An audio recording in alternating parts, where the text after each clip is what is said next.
Chapter 1138. Dean didn't comment, but he was secretly awestruck. Finally, he knew why the god of science had caught him. There are only two of us here. Just say what you want to do. Don't you find it boring to say these high-sounding words? Dean said bluntly. He was not afraid of angering the god of science. With their status, they could not do things based on anger and personal preferences. They could only vent occasionally. The god of science and technology smiled. He was not angry, nor did he make any gestures. Suddenly, a few robots moved outside the energy shield. Their eyes flashed with blue light. They moved some instruments outside the energy shield. Then at the bottom of the alloy platform inside the energy shield, a metal platform slowly rose. It was like a school lecture platform. Dean looked at this scene and narrowed his eyes.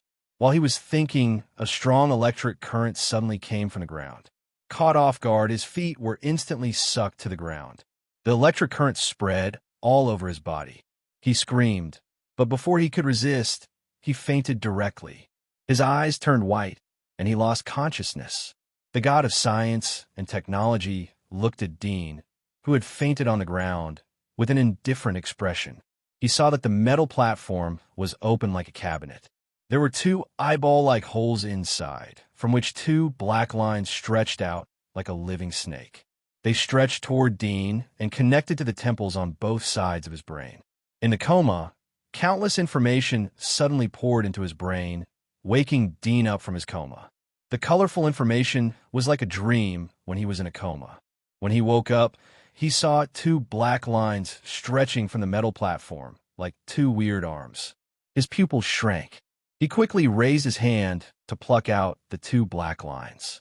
He took a few steps back and looked at the god of science and technology in front of him with vigilance. What do you want to do? Dean's face was gloomy. The god of science and technology smiled. I just want to implant a small virus in you. Dean frowned slightly. He knew that the god of science and technology had not finished his words. For example, what was the purpose of implanting the virus? To kill him? If Zhang Xian wanted to kill him, there was no need to go through so much trouble. Zhang Xian only needed to double the previous electric current to electrocute him to death. While he was puzzled, the information in his mind that was as messy as a dream quickly occupied his brain. There seemed to be many voices shouting, and many faces flashed across his vision. The shouting increased exponentially, completely swallowing up his other thoughts. He had no energy left to think about anything else. He could not help but hold his head and shout, trying to drown out all the voices in his mind. His roar was angry and lacerated, like a trapped beast. His roar lasted for a quarter of an hour before he stopped. It was as if he had used up all the energy in his body. He panted heavily and then felt an inexplicable sense of emptiness and confusion. Although the voice in his mind gradually weakened, he could not help but feel a sense of emptiness. He looked up at the god of science and technology in front of him and felt a little unfamiliar. He did not know who this was. Then he looked around at the strange energy shield and the strange room. He asked blankly, "Where is this?" The god of science and technology looked at Dean's dull eyes and smiled. Through the psychological books that countless psychology masters had entered into the brain, the god of science and technology's observation of subtle expressions and psychological analysis was far beyond the top psychology masters of the Federation. At a glance, he could see that Dean was not lying or pretending. This was completely within his expectations because he didn't think that any human could resist the virus that he had personally programmed.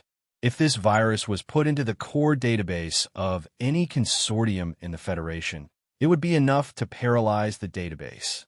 How could the computing power and capacity of a human brain be compared with the core database of the four consortia? It was like a grain of sand and the bright moon in the sky. The difference was more than billions of times. However, this virus would not destroy Dean's brain. The virus would only destroy all the data in a memory, devour it, and then turn it into the most primitive data scramble. Then, it would gradually empty all the information in the memory and let the memory become zero. In his eyes, there was not much difference between a human and a robot.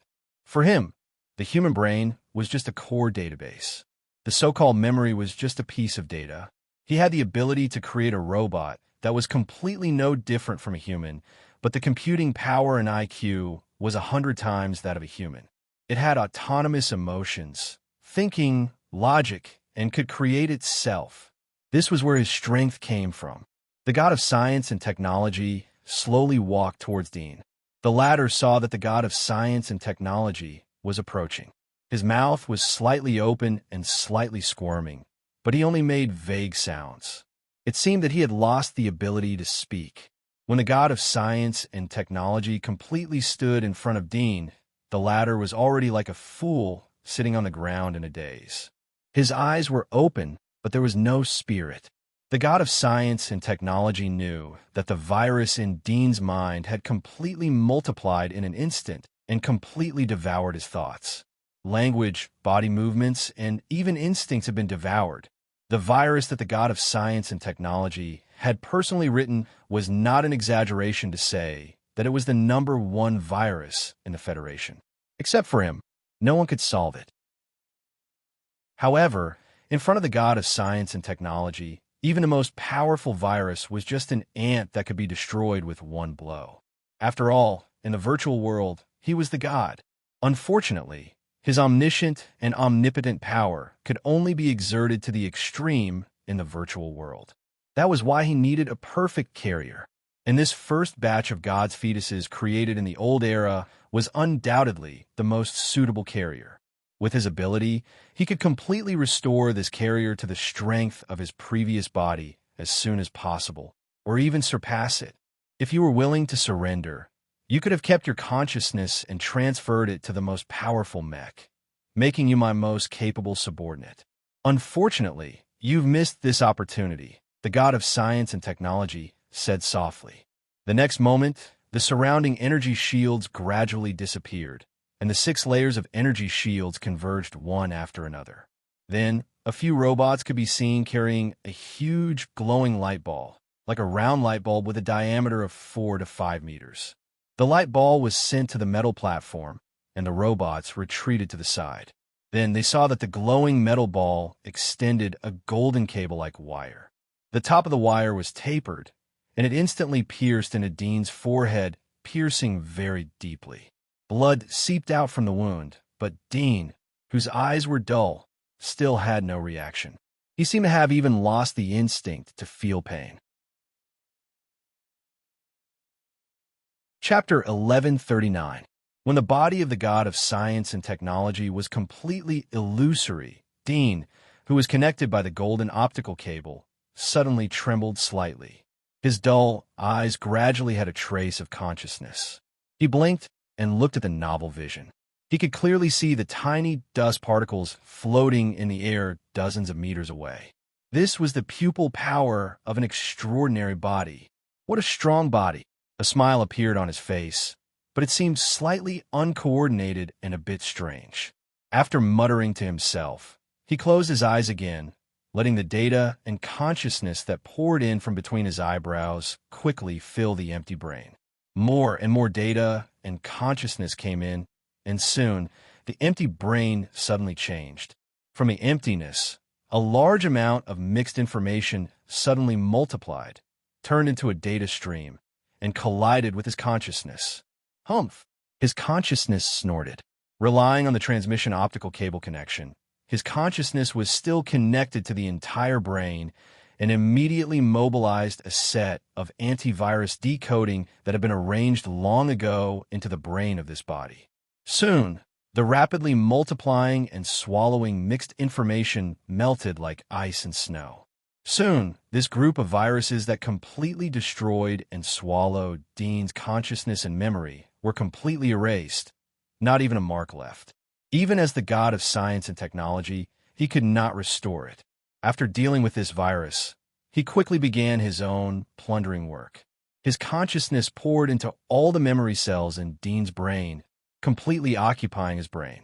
A few minutes later, he opened his eyes, slowly stood up from the ground, lifted his hands and feet, and simply moved. This real and clear touch made him feel a kind of long-lost emotion. Even if he had been as calm as a machine, at this moment, he could not help but laugh. In the next moment, two beams of cold electricity shot out from his eyes. His pitch-black pupils suddenly turned golden and shrank. Then he saw that the world in front of him was completely different. He could see the fine dust and water in the air. He could even see through a robot in front of him and see the internal structure and core energy board of the machine. This powerful ocular power made him feel novel and even more delighted. It is indeed a god's body. Not only is it a god's fetus, but the genes have accidentally mixed with the flaming worm, the ice worm, and the origami factor. It is almost perfect. Unfortunately, there's a problem when the origami factor was implanted into the body. It is not coordinated enough and actually separated from the genes, condensed into a ball, and gave birth to a new life. Once it breaks out of the heart, it will swallow the main body and become an unprecedented variant of origami. He looked down at his own body, and there was some surprise and excitement in his eyes. Yes, excitement. If Jacelity was here and knew that Dean was the god of science and technology at this moment, he would be shocked to see such an excited look on Dean's face. One should know that even during the most tragic war between the Federation and the Empire hundreds of years ago, when half of the Federation was injured, he did not have the slightest bit of emotion, not even a trace of regret and sorrow. Soon, the god of science and technology also realized that his emotions were fluctuating a bit, but he quickly understood. More than 200 years of immersion in the virtual world, incarnated as data and shuttled between various machines. My mind has become stiff and mechanical. Now that I have plundered a new body, I feel like I have come back to life and become a human, no, a god. His eyes were shining brightly. Although this body is not coordinated enough when the origami factor is implanted, but I can correct it. Previously, from his genes, I can see that his body is not only a god's fetus, but a little special. I did not expect that he has already embarked on the path that I want to take. Originally, he planned to plunder a god's fetus body like Dean's, and then use the flaming insect, the ice insect, and the origami to transform his body into a perfect god's body and evolve into a real god. But he did not expect that Dean's body was already a god's body. But because the surgery to implant origami was not perfect enough, there was a small mistake, which caused the god's body to be broken. When the extraterrestrial magic insects attacked the Earth, it was because they saw the special characteristics of the human body on Earth, which coincided with the flaws of the extraterrestrial magic insects, and could help them achieve immortality. The god's fetus is a person who can play the human characteristics to the extreme, and is also the most suitable target for the magic insects. However, for more than 200 years, I used the AI to calculate countless experimental methods, plus the information obtained from the magic insects and origami, and finally calculated the most perfect synthesis route. Not only does it have the unlimited regeneration ability of the magic insects, but it also has the ability to devour all matter like the origami. If it reaches the extreme, even the air can be devoured as nutrients, and once formed, it cannot be killed. Even the fire of the sun, absolute zero, cannot destroy me. Even in the vacuum of the universe, I will not die. I am not afraid of the low temperature in the vacuum. I am not afraid of the radiation in the universe. And I am not afraid of the lack of food. Next, all I need to do is to fix this hidden danger in my body. Thinking of this, the god of science and technology lowered his head. His golden pupils penetrated everything, and saw a pure golden heart on the chest of the body, and the outline of the monster baby in the heart. He slightly squinted his eyes. A trace of coldness and murderous intent flashed through his eyes. Once the origami in the heart hatched, he could not predict what kind of monster it would be, but without a doubt, the latter would have unimaginable potential, plus the terrifying devouring ability and growth that the origami was born with. Maybe in a short period of time, it could bring the whole world into a crisis. The high and mighty emperor in the empire and the two dragon kings in the fire dragon empire were probably still thinking about the fight between them, but they did not know that inside this small abyss body, there was something more terrifying than nuclear weapons. However, fortunately, he had successfully seized this body, and he felt that he had inadvertently saved the entire human race once.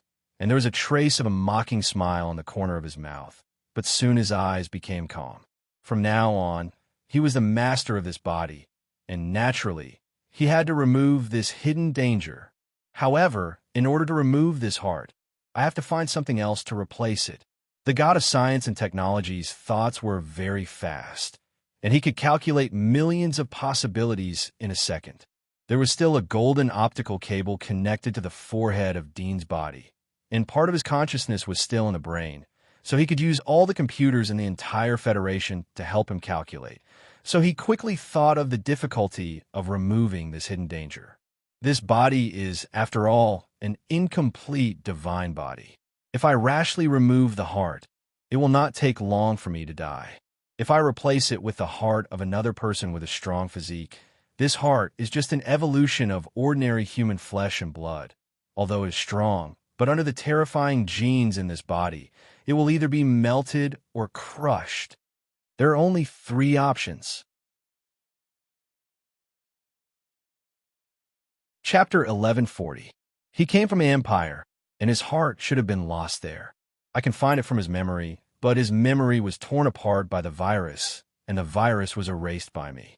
If I want to restore the virus, I will need to use the power of the mainframe to calculate, which will take some time.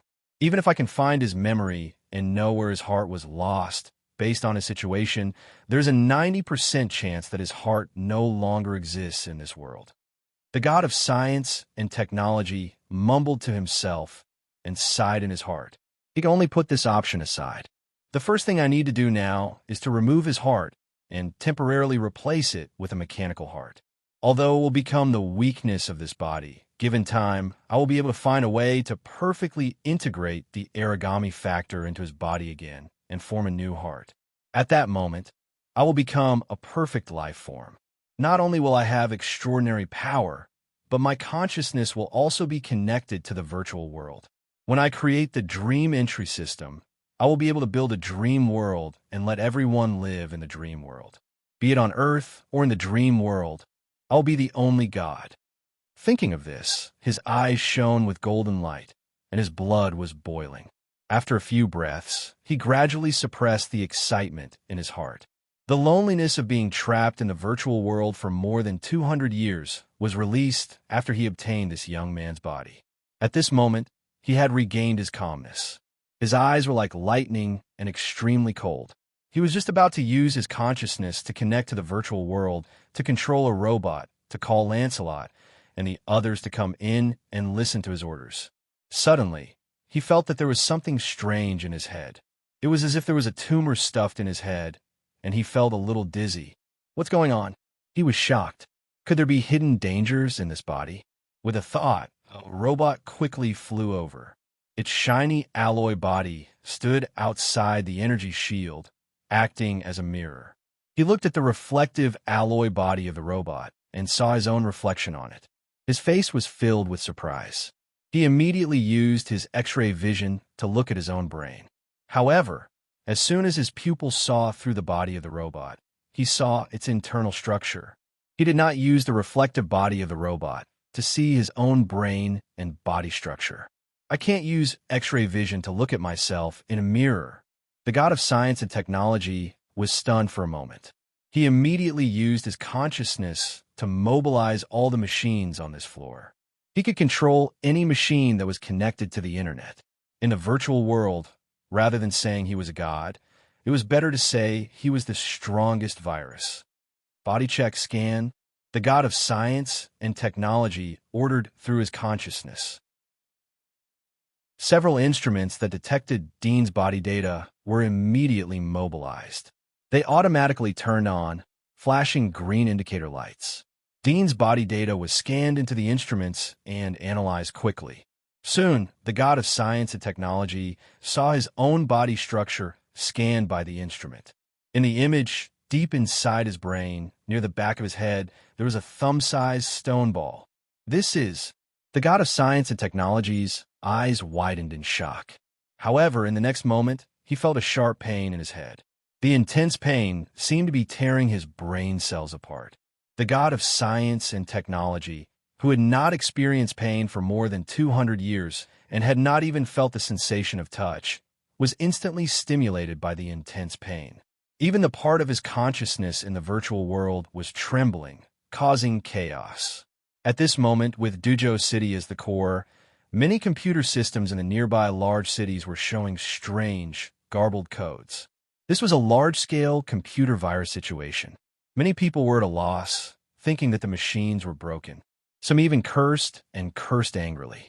The god of science and technology naturally did not pay attention to these things.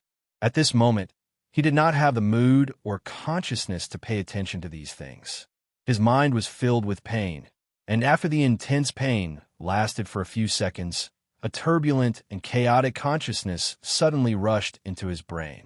This consciousness was made up of many memory fragments and pieces, and they quickly engulfed his consciousness in a sweeping manner. Roar. The god of science and technology heard a crazy roar. It was like the roar of a beast, like that of a demon.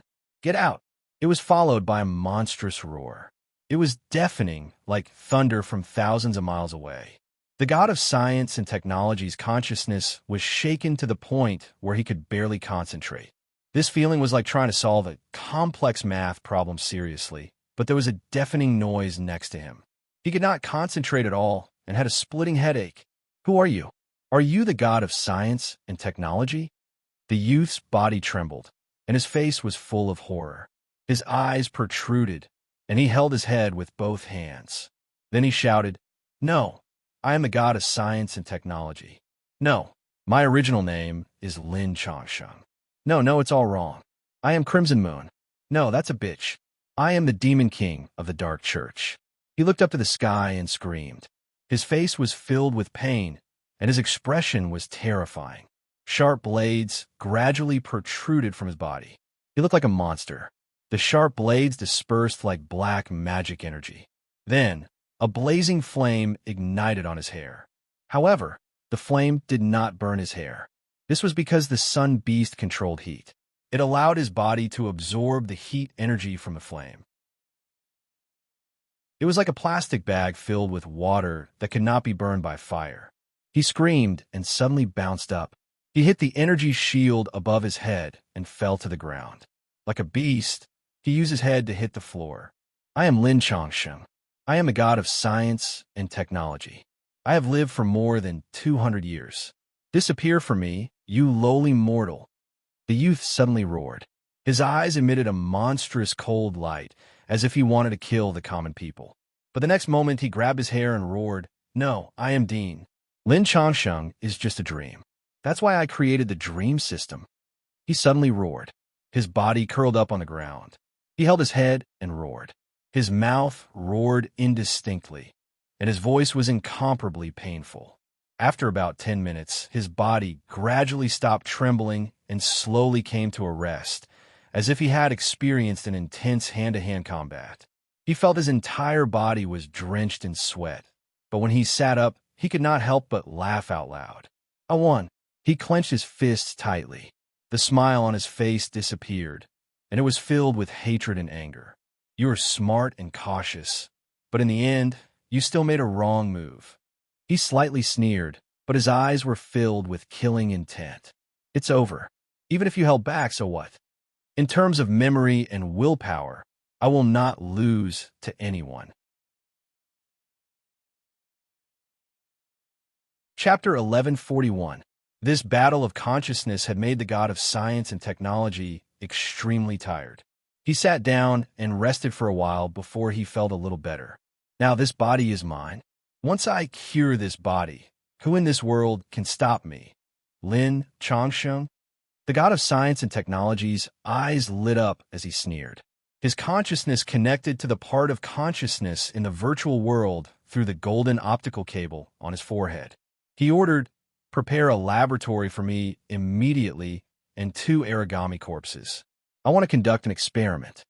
His order was transmitted through his mind, but the next moment, the part of consciousness in the virtual world responded with a cold voice. "You're still here." The god of science and technology raised his eyebrows, but his heart sank. "What do you mean I'm still here? I am you. And you are me. If I'm not here, why would you exist? You've infected this part of my consciousness. Mortal, I've underestimated your capabilities. The consciousness of the virtual world said coldly. Its voice was filled with murderous intent, but it was also extremely rational. When the god of science and technology heard the virtual consciousness speaking to him in such a tone, he could not help but be furious. Then, he thought of something and asked in surprise, "What's going on? Could it be that I've been infected by a virus?" No, no virus can hurt me. Wait, could it be that during the battle of consciousness, he had followed the data and transferred it into the virtual world? When he thought of this, his expression changed slightly, and he said coldly, "Don't think that I can't do anything to you just because you've been infected by the virtual consciousness. Fool!" The virtual consciousness scolded coldly. "Until now, you still don't know that you've been infected? The consciousness of this lowly mortal has mixed into your thoughts and hypnotized you." Hypnotized me? How is that possible? I'm Lin Changsheng. The god of science and technology could not help but sneer. "Then do you remember whose body you've taken?" The virtual consciousness said coldly. "Of course it's..." The god of science and technology was about to say that name without thinking, but when the words were about to come out of his mouth, he felt that it was not right. He could not help but lower his head, and his face was filled with doubt. "Strange, whose body did I take? This body was originally mine. Someone invaded my body, and I expelled it. Lowly mortal, do you think you can fight back like this? Your body is mine," the virtual consciousness said in a cold voice. Hearing his words, the god of science and technology was instantly awakened, and his eyes were filled with anger. "I know, you're the one who tried to steal my body. You're not my consciousness, so who exactly are you?" "Umph." The virtual consciousness snorted coldly. "Since you've assimilated this part of my consciousness, then perish together with it." After saying that, a surge of chaotic data suddenly rushed out from the golden optical cable, quickly occupying the consciousness of the god of technology. The chaotic data was like a virus soldier, quickly devouring his memories. However, he was the god of technology after all, and he could instantly see through this chaotic data. He knew that it was a kind of data virus, and he knew that if he continued to stay in this brain, his consciousness would gradually be eaten away. He didn't hold back anymore. His consciousness flowed into the virtual world through the transmission cable. "This is my home field. You're dead," the god of science and technology said coldly to the virtual consciousness. In the vast starry sky of the virtual world, the galaxy of a universe revolved around two giants. The god of science and technology was one of the giants. He looked at the illusory figure in front of him and was ready to attack. "Fool!" The illusory figure quickly solidified. It was an extremely handsome Eastern face. He said coldly, "Look at your face now." After saying that, he waved his hand, and the surrounding galaxy gathered countless planets. The dense starlight turned into a mirror, and the face of the god of science and technology was reflected on it. The god of science and technology saw this face, a very delicate face. "Look at your body now." The illusory figure waved his hand again, and the god of science and technology's vision penetrated the surrounding virtual universe of the starry sky. He saw the figure of a young man standing in the energy field, and his face was the same as his. "That's right, I look like this." The god of science and technology breathed a sigh of relief, and then looked at the illusory figure with a cold gaze. "If my face was the same as yours, it would be a little more interesting." "Umph, you want to devour me? I'll let you know who's the ruler of this virtual world." He also raised his hand, and countless meteorites surged over from the surrounding starry universe, colliding with the illusory figure and creating many ripples. The illusory figure's expression was cold, and the killing intent in his eyes suddenly disappeared. He was emotionless as he said indifferently, "No matter how I calculated, I didn't expect that you would retain your own consciousness, and I didn't expect that the consciousness you retained would be able to infect my consciousness or even hypnotize mine. In that case, you already knew that I would invade your brain and take over your body." You knew from the moment you came here? The god of science and technology was slightly stunned, suddenly feeling that he seemed to have made a mistake somewhere. I've underestimated you, but you've also underestimated me.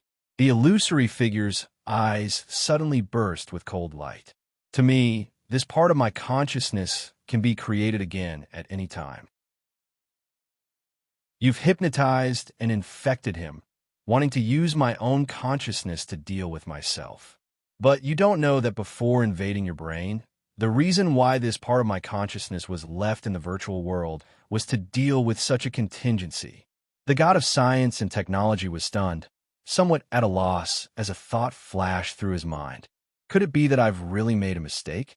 The next moment, the illusory figure raised his hand and slowly said, "Second consciousness, unlock." Boom! The vast virtual universe suddenly exploded, and an unimaginably huge figure forcefully squeezed in from the universe, landing on top of the two of them. This giant's body was twice the size of the god of science and technology and the illusory figure, and he looked exactly the same as the illusory figure. However, the indifference in his eyes was even stronger, and the disdain in his eyes was as if the whole world was like dust that could be destroyed with a flick of a finger. I didn't expect that the day would really come when I can use my second consciousness. This huge figure's expression was indifferent as he looked down on the god of science and technology. Fortunately, I've kept the archive and copied my consciousness. Now wake up and see who you really are. His forehead split open, and a divine glow enveloped the god of science and technology. Within the glow were countless memories being transmitted. When the god of science and technology saw the divine glow enveloping him, he could not help but feel a little frightened. Was his memory really wrong? If it was true, then so be it, as it proved that these two in front of him were also himself. But what if it was not a mistake? If his consciousness was awake and correct, then wouldn't he be bewitched if he allowed the other party's memories to be transmitted to him? This kind of hesitation only lasted for a few seconds. After all, he was the god of science and technology who had lived for more than 200 years. He was decisive and arrogant. His figure quickly dodged the memory glow, and with his familiarity and control of the virtual world, he immediately wrote countless viruses and attacked these two virtual consciousnesses who claimed to be him. Oof. The second consciousness figure snorted coldly and also raised his hand to grab, mobilizing the countless viruses he had written. Like a colorful storm, or like countless meteorites crashing into each other, they surrounded the god of science and technology. And the illusory figure also wrote countless viruses to attack the god of science and technology. Seeing that the two of them could also use such powerful attacks, the god of science and technology was shocked and cold. He tried to seize the authority of the mainframe and seal these two consciousnesses in the virtual world. However, when his consciousness entered the mainframe, he found that the mainframe had already set a fixed rule. It could not seal him in these two consciousnesses, and he did not have the right to change this authority. Damn it, if this goes on, only the mainframe will be exhausted. The god of science and technology gritted his teeth. The three of them were using viruses to attack each other here, try to use viruses to decompose each other. Moreover, the mainframe's calculations were used to write the viruses, so these virus attacks were like dust to them. They could not hurt each other at all, and if this went on, it would only damage the mainframe's lifespan. If this goes on, the attacks will exceed the mainframe's calculation limit. Once the mainframe is paralyzed, most of the Federation's equipment will be damaged. The god of science and technology gritted his teeth. Suddenly, he thought of a way. He quickly wrote a large cluster of viruses, and then secretly wrote a code in these viruses and transmitted it to his body, destroying the viruses in his body's brain.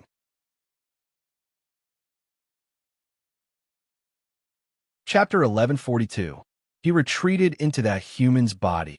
The virtual figure looked at the god of science and technology, who had turned into a stream of data and disappeared. His eyes were cold, and there was a hint of anger in them.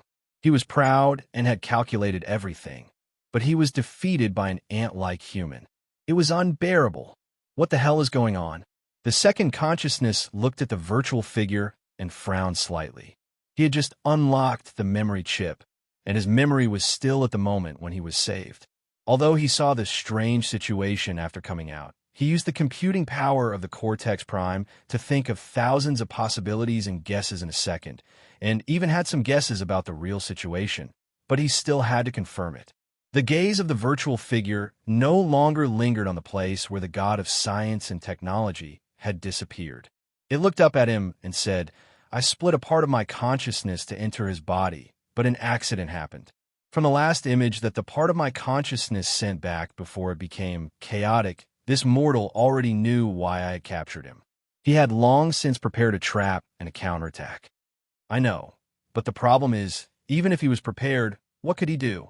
The huge figure frowned, and his eyes were filled with disdain and pride. He had the ability to be proud. Among the god fetuses, he was the only one who had escaped the control of the demon insects.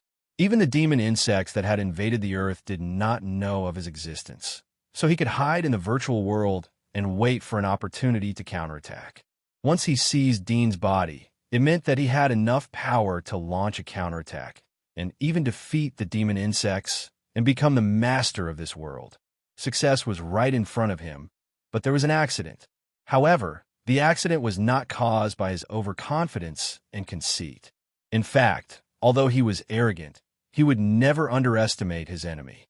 He was even more cautious. From entering Dean's body, it could be seen that although he felt 100% sure, he still chose to leave a part of his consciousness in the virtual world, just in case. Moreover, before that, he deliberately gave Dean a period of free time to observe this carrier through various Federation instruments. The latter's communicator, as well as every small device in the room, were his eyes. It could be said that Dean had never left his sight since he entered the Federation. The identity that the guy disguised, the secrets that he was hiding, and all his privacy were naked in his eyes. However, through the secret environment that the guy thought that he was alone, he was able to observe the guy's personality, thoughts, and the purpose of his visit to the Federation. After all, a person was the most relaxed when he was alone. A hint of gloom flashed in the virtual silhouette's eyes. This mortal seems to be very experienced in such matters. Before I entered his brain, he hardened a part of his brain cells, making it impossible for the virus I sent in to destroy them. Then, when my consciousness entered his brain, it seemed to have triggered the condition for him to regain his consciousness. The moment he regained his consciousness, he launched a counterattack against me. Moreover, he is very smart. He did not fight my consciousness to death, nor did he try to digest my consciousness. Instead, he integrated into my consciousness like a parasite of my own. So when my consciousness came to the virtual world, I felt that something was wrong. There was something else mixed in it. If I hadn't noticed that something was wrong and cut off the integration in time, this part of my consciousness would have been parasitized by him. Perhaps at that time, I wouldn't be able to distinguish between me and him. The huge figure was slightly startled. Although the virtual figure's words were a bit roundabout, he still understood it. In a second, he figured out the doorway, as well as the wisdom and reaction of the mortal whom he regarded as a carrier. He could not help but show a trace of seriousness in his eyes. If it was him, he estimated that he could not do better than the latter. To be able to escape from his hands, this method was just like how he escaped from the demonic worm's operating table. Cunning, intelligent, and fast reaction. He felt that he had met his own kind, and this was a person not inferior to him. However, he was not the him from more than 200 years ago. In the more than 200 years of integration into the virtual world, how many things had he seen? In his brain, it could be said that all the wisdom of the entire Federation was gathered. Using his own petrifying magic mark ability, he divided his own memory cells into two, replicating them in his own brain and petrifying the replicated one. No matter how strong a virus is, it will not be able to attack something that has been petrified. This is just like a hacker. No matter how powerful he is, he will not be able to attack a computer that is not connected to the internet. The huge figure narrowed his eyes slightly, and then chuckled softly a dangerous light flashing in his eyes. Since he thought of using this method to fight back, I guess it is not just a parasite in that part of my consciousness. If I did not save his second consciousness, he should be trying in vain to use his parasitic consciousness to integrate with this part of my virtual consciousness. When the integration is completed, his parasitic consciousness in my consciousness will revive and devour my consciousness. This is his plan. Interesting guy. I didn't expect there to be such a person in this world. Unfortunately, if he had not become an obstacle to me when I become a god in the future, he would have followed me under my command. He would also be a terrifying character. The virtual figure asked, "What do we do now?" Although that part of my consciousness has been infected, it is still me. I still have the authority of the host and can enter the virtual world through other ports at any time. Even if we mobilize the robot army to encircle and suppress him, it will be useless. He can also control the robot army. Our carriers in the real world are all machines and are useless. The huge figure shook his head slightly, interrupted him, and said indifferently, "I will solve this. Since I have awakened, there is no need for your remnant consciousness to exist. Return to my memory." After saying that, he raised his big hand to grab him. The virtual figure was stunned, and a trace of struggle flashed in his eyes. He said, "No, I can exist. I am also me. You want to be independent with an incomplete consciousness? Fortunately, I have long been prepared for this. Whoever has a complete consciousness is the real me. If it was not for the fact that I felt that part of the consciousness was abnormal, I would have also devoured it." The huge figure's eyes were indifferent, and his hand did not stop at all. In an instant, he grabbed the virtual figure and exerted force. The latter's face was full of indignation and anger, but in the end, he still turned into countless streams of light and disappeared in his palm. After slowly absorbing these streams of light, the huge figure had a better understanding of what had happened. His gaze followed the port and saw that the god of technology, who had retreated into the human body, had already pulled out the transmission cable on his forehead and was preparing to leave the energy shield. "Next, you should take the initiative to find me." A trace of interest and coldness flashed in the huge figure's eyes.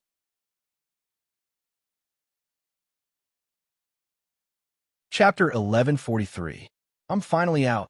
After returning to his body, the god of science and technology heaved a long sigh of relief, as if he had fought 100 battles. After unplugging the transmission cable, he checked his memories and confirmed that nothing had mixed in. Only then did he heave a sigh of relief, knowing that he had shaken off the two infected consciousnesses in the virtual world. Based on his understanding of his past abilities, although these two virtual consciousnesses were lawless in the virtual world, they could not even control a blade of grass in the real world. Next, they will probably control the robot army to ambush me and prevent me from leaving. However, I can also control this robot army. In the case of conflicting program commands, the robot army will be completely paralyzed. But if they want to kill me, they can sacrifice the robot army and activate the irreversible self-destruction command. The god of science and technology frowned. He had control over his body and could move around in the real world, but this had also become his fatal weakness. In the past, he had turned into data and roamed the virtual world, able to appear in any computer. However, the current him only had one body, and that was this young man's body. Once this body was strangled and turned into dust, he would also die and disappear completely. If they want to destroy my virtual consciousnesses, it's meaningless to fight them in the virtual world alone. It will only damage the mainframe. However, I can find a machinery hive mind and the mainframe, restart the mainframe, and return all data and programs to zero. This way, I can completely wipe them out. But they won't give me this chance. If they detect my route, no, I don't care about the life and death of these lowly citizens of the Federation at all. They might have already. Thinking of this, the god of science and technology's pupils contracted, and his face was filled with horror. He realized a terrifying possibility. The latter might have already activated nuclear missiles, locked onto the entire Dujan city, and used the power of nuclear weapons to bury the entire city's citizens along with him.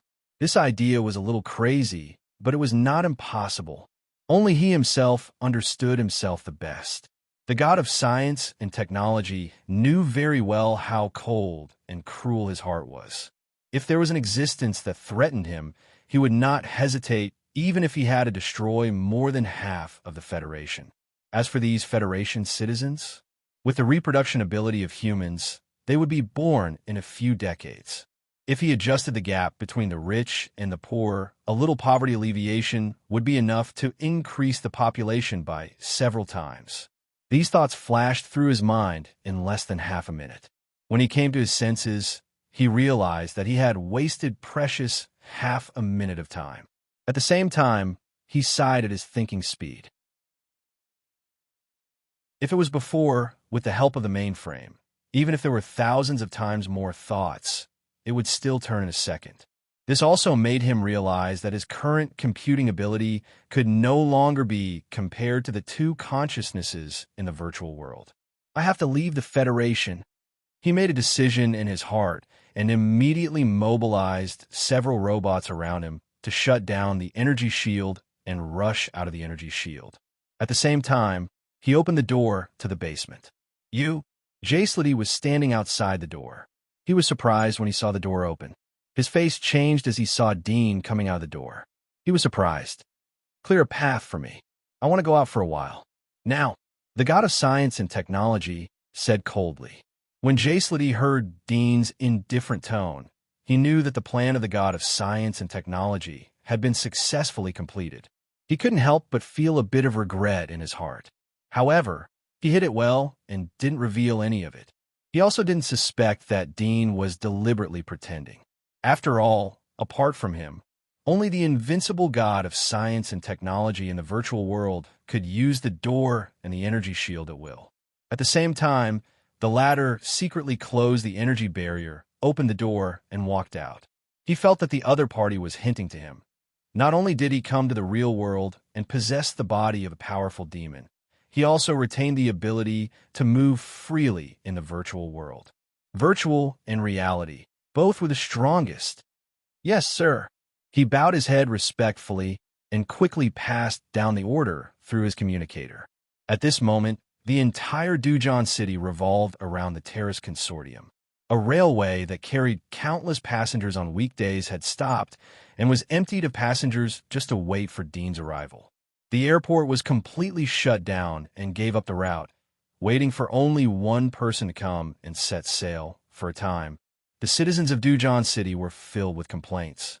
Many experts came out to attack the privileges and capitalism. Many internet mobs came out to clamor for everyone to be equal. Similarly, some social elites filed a lawsuit against Terrace Shinjo Airlines because of the delay of the flight. There were also celebrities who posted a statement of doubt on their personal webpage because of the delay of the flight, attracting countless attention. The shocking actions of the Terrace Consortium attracted the attention of the entire Federation. Even the government had to come out and broadcast the matter. However, they didn't attack the Terrace Consortium. Instead, they sent reporters to interview and find out the reason. In the end, they found out that there were some unavoidable reasons that led to the delay of the flight. While the outside world was in an uproar, the Terrace Consortium was very calm. Many directors sent inquiries, but they were suppressed by Jaislady. When it was mentioned that it was the decision of the Lord God, many directors immediately calmed down and expressed that they were willing to serve and send their regards to the Lord God. Accompanied by Jaislady and the others, the god of science and technology came to the waiting fighter jet outside the base. Jaislady wanted to accompany him, but the god of science and technology refused.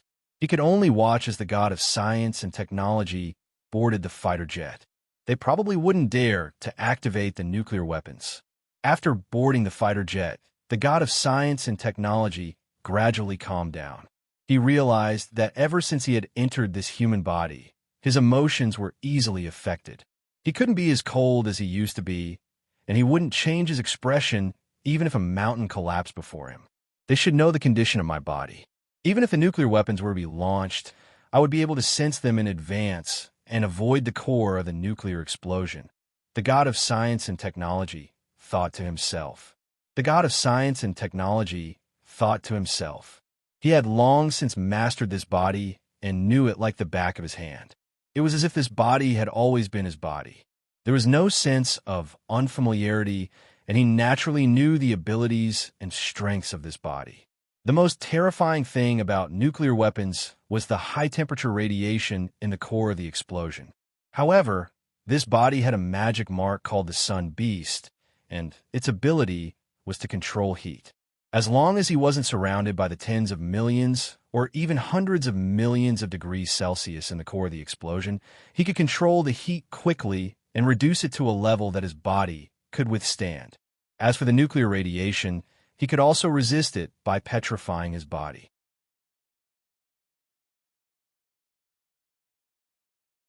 Chapter 1144. I'll leave the Federation for now and return after I've perfected this body. It's never too late for revenge. The god of science and technology thought about his next plan. He had intended to reboot the mainframe, but considering that the other party would use suicidal attacks to harm him, it was a little risky, so he gave up on the idea. It wouldn't be too late for revenge after he had repaired the damaged parts of this divine body. However, without the technological guidance of the Federation, he could only sneak into the Empire or the Fire Dragon Nation to find a solution. It would be another long and dangerous journey. Thinking about this, he sighed slightly and rubbed his brows, a little depressed. Half an hour later, the god of science and technology arrived at the wilderness outside of Dujo City through a secret passage. There weren't many people accompanying him or sending him off. He entered the vast wilderness alone, and a breeze accompanied by the smell of grass blew over. It made him feel alive. This is great. The god of science and technology took a deep breath, feeling that the worries in his heart had dissipated. He immediately activated his splitter wings and flew into the depths of the wilderness, speeding away from the peace circle. He knew that this wasteland within the Federation's peace circle seemed peaceful. Occasionally, there would be lone monsters and zombies. However, in reality, everything here was under the Federation's sight. In the depths of the wild grass, the unknown mechanical bugs might be the eyes that were spying on all of this. No pursuers? As he left the peace circle, the god of science and technology noticed that there were no pursuers behind him. He was a little surprised, but then he understood that if the other party wanted to send someone to kill him, the price would be too high. The only way was for all the terrorist financial group's creation, god mechas, to self-destruct.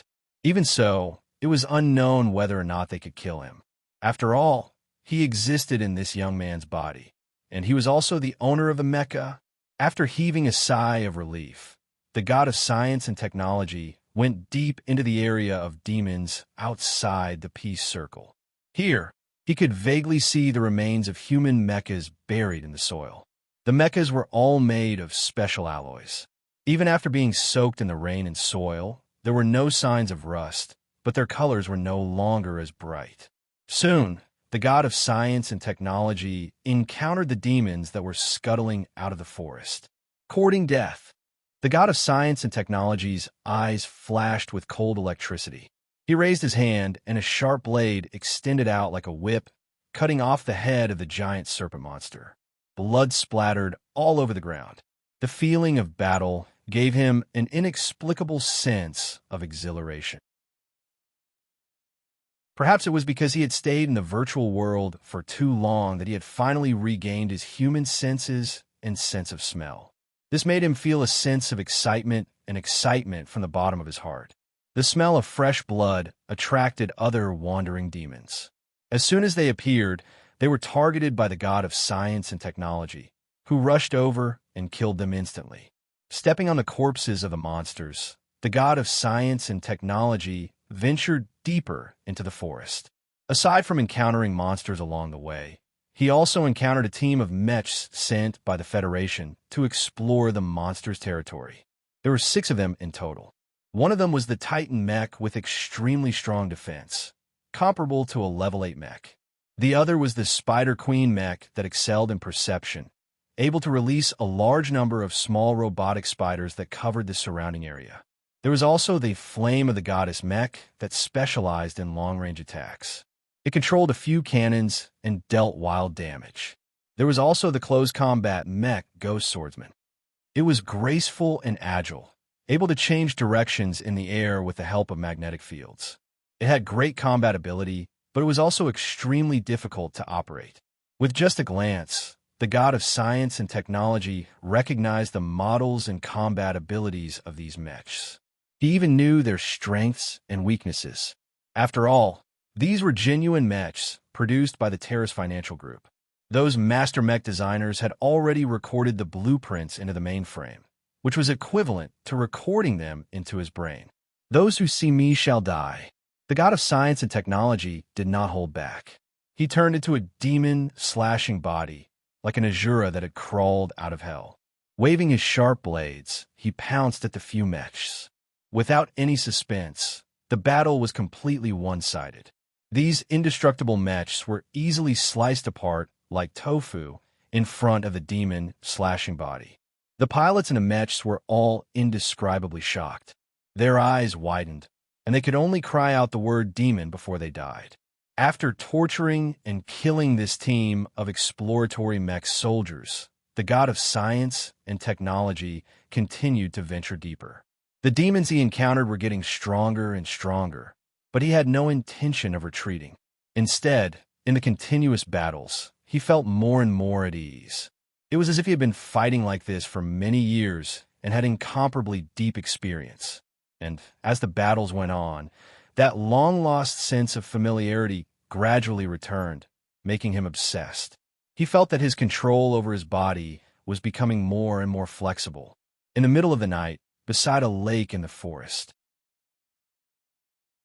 the god of science and technology leaned against the carcass of a 7 to 8 meters giant hairy elephant, looking at the bright moon in the distance reflected on the surface of the lake in front of him. The ripples were sparkling, quiet, and beautiful. In the depths of the forest, the faint howls of wolves and the cries of insects could be heard. A quiet night like this, without the hustle and bustle of the cities in the Federation, not only did he not feel uncomfortable, but he also felt nostalgic. It was very beautiful. Just like that, he rested quietly, sat quietly, and thought quietly.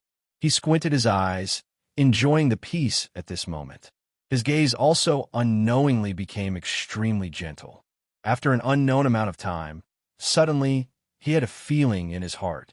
He wanted to pour out his heart, but just as he turned around and was about to speak, he suddenly froze. Beside him, there was only darkness and no one. Have you ever been this lonely? Do you also feel that someone is missing? Who is missing? The god of science and technology was slightly startled. He looked to his side, with the carcass of the hairy elephant extended. It was a pitch-black forest, but beside his body, there seemed to be someone existing. Who is it? He gradually frowned, feeling that there seemed to be some things in his mind that seemed to be broken, and he couldn't recall them no matter how hard he tried. However, he was not an impatient person, so he didn't feel annoyed. Instead, he closed his eyes and slowly sorted out his thoughts and memories. Countless scenes flashed through his mind like fleeting lights and passing shadows. The first scene was also the scene when he was born. Unlike other children, the first scene he saw when he opened his eyes was a layer of transparent glass. Outside the glass was the world, the warm smiles of his parents. He grew up day by day, but the transparent glass in front of him was always there. It seemed to be preventing him from integrating into this world. Until one day, the glass disappeared. He saw the end of the world, saw the invasion of demonic insects, and also saw his parents turn into demonic insects. They locked him in a freezer, sealed him in the darkness, and sealed him in eternal sleep. However, he was unwilling to give up. He escaped and entered a vast and boundless virtual world through a port. He wandered in the virtual world and saw all kinds of changes in the outside world, the life and death of countless people, the joy, anger, sorrow, and joy of countless people. The more he saw, the more he gradually found the core law. This core law determined the joy and anger of countless people, misery and joy. The principle of the weak suffering, the law of the strong dying, everything was arranged by the law of nature. Dutiful children served evil parents who repeatedly exploited their children. Evil children had kind parents who repeatedly asked for help, love, and sincerity, but were betrayed, half-hearted, but were treated with countless sincerity. A handsome face was worth countless true feelings, but an ugly face was worth countless indifference. Birth, old age, sickness, and death were pitiful and fortunate. Why were some people sad, and why were some people crazy? Was misery really misery? Was joy really joy? Fate, but it also had a core law. After more than 200 years of overlooking and observing, he had gradually understood it. So he became indifferent and numb. Numb was not just because he had seen too much, but because he had seen too much and understood it. So he became numb. As he sorted out these memories, the god of science and technology's mood also gradually became cold, and his emotions as a human were also slowly decreasing. However, there seemed to be a shadow in the bottom of his heart. Who exactly did I lose? He muttered to himself. The memories in his mind reversed again, circling around, and countless images flashed. Over and over again, when the number of flashes increased, he found that there were a few faces that appeared the most, and as he thought, they became clearer and clearer. When one of the beautiful faces appeared completely clearly in his mind, he suddenly froze, and then tears slowly flowed down, covering his face. How could I forget you?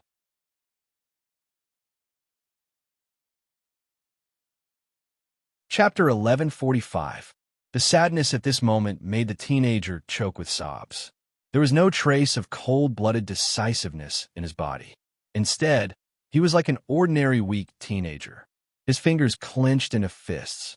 His face was full of pain, remorse, guilt, and anger towards himself. After a moment, he slowly stopped his sadness and buried this soft thing deep in his heart. His eyes quickly changed. They became cold, decisive, and without the slightest emotion. He said in a cold voice, "You have failed. My consciousness is not extinguished. I am Dean, the king of the dark church, the emperor of the holy church. All your memories will become my memories."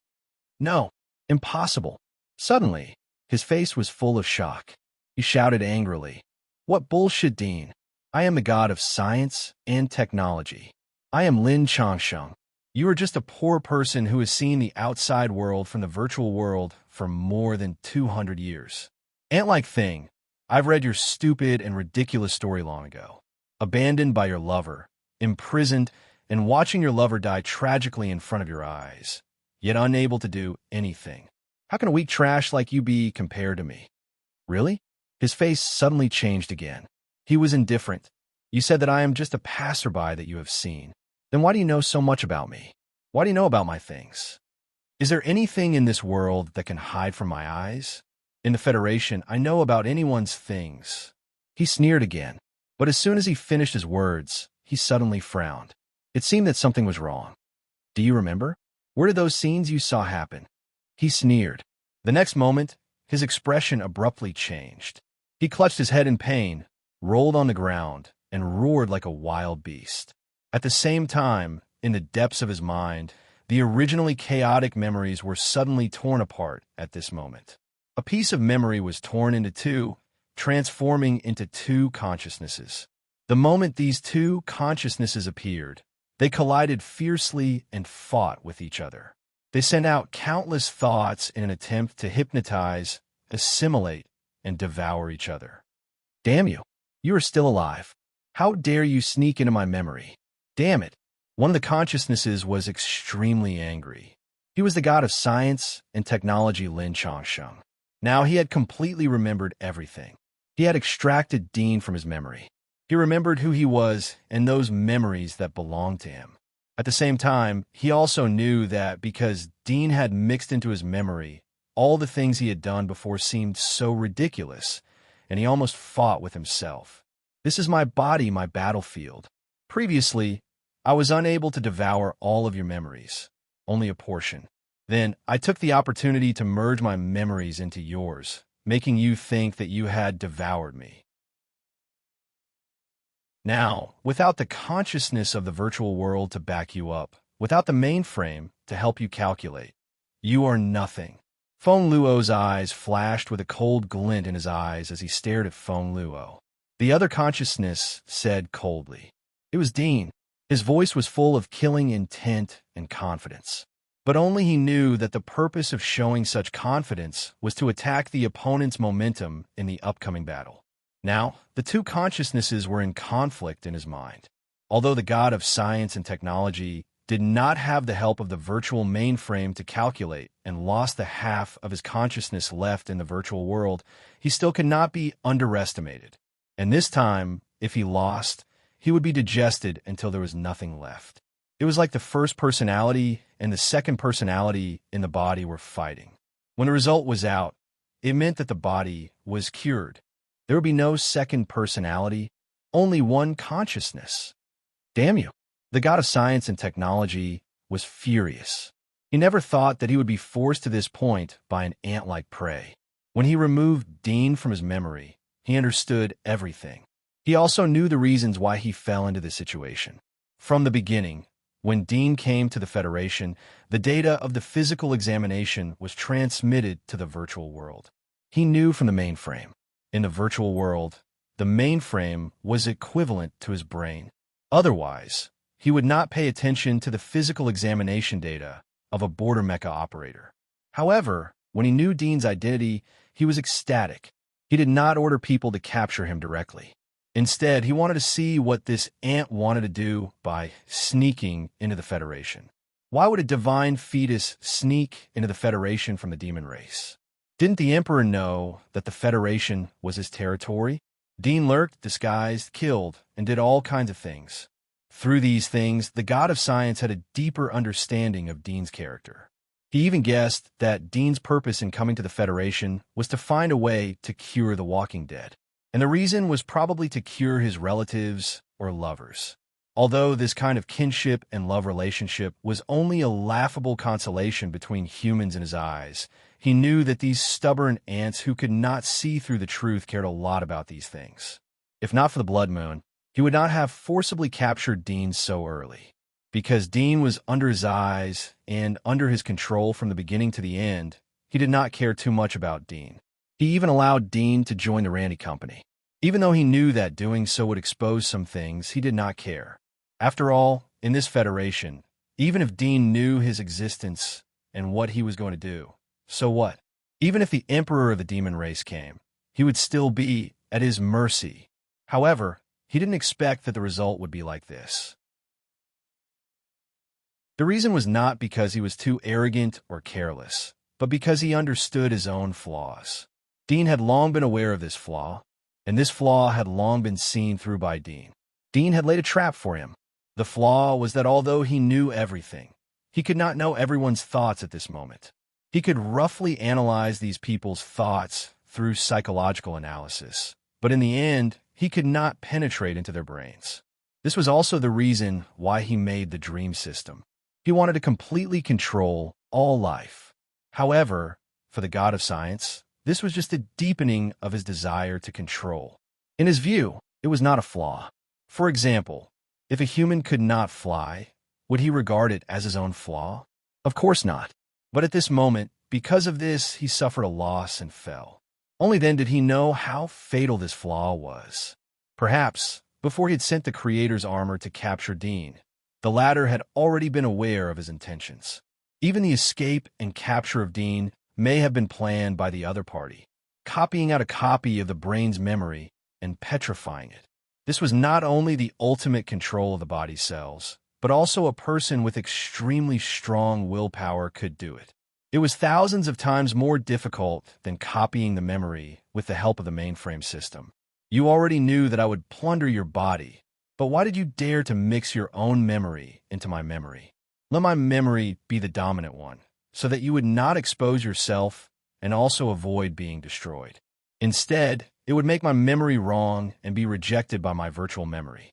It also made me afraid of my own virtual memory, so that I would stay away from the Federation.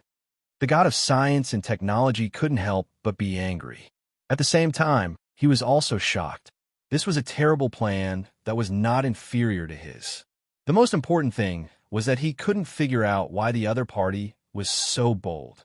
It must be known that Dean had integrated his own memory into the god of science's memory and turned into a passerby character that the god of science had seen. This was likely to be completely fixed so that the god of science and technology would always think that it was just a passerby character that he had seen in his memory. I said that my willpower is thousands of times stronger than yours. I believe in my own existence. Even if it is just a passerby character in your memory, I believe that I am the protagonist. I am the real me. Dean's voice was incomparably cold and very cruel. The god of science and technology said angrily, "Fart, you're only in your 20s, but I've lived for more than 200 years. I've seen things that people who have lived for 2,000 years or even 20,000 years can't see. How can you compare to me? So what if you have lived for a long time? Do adults believe in themselves more than children? No." Dean sneered. "So what if you have seen more? It is because you have seen more that your self-awareness is weak. This is precisely your weakness. Not to mention me, even the average soldier's willpower is stronger than yours.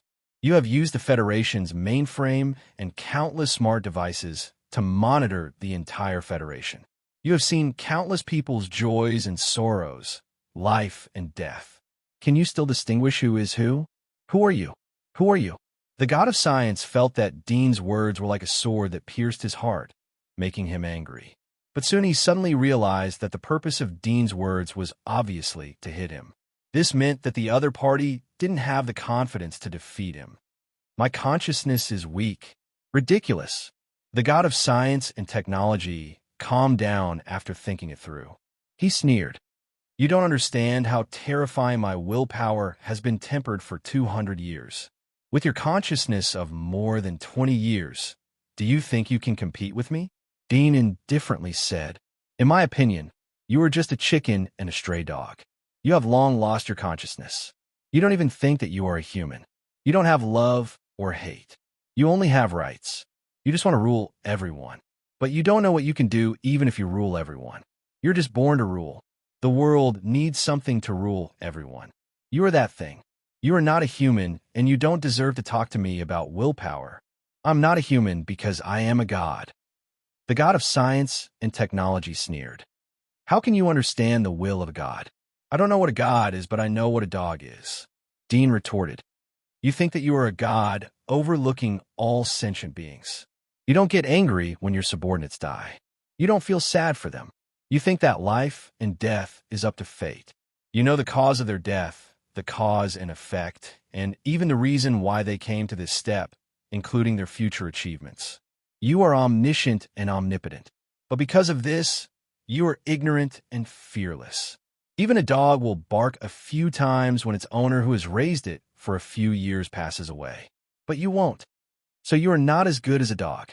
You have no self-awareness. You have no family awareness, no social awareness, no national awareness. You don't know where your family is. You don't know what role you play in your family. You don't know if you should treat your descendants well. You don't have the awareness and self-awareness of a human being. Instead, you despise humans. But you don't know that you are also a human. You pursue the so-called God, but despise your own kind.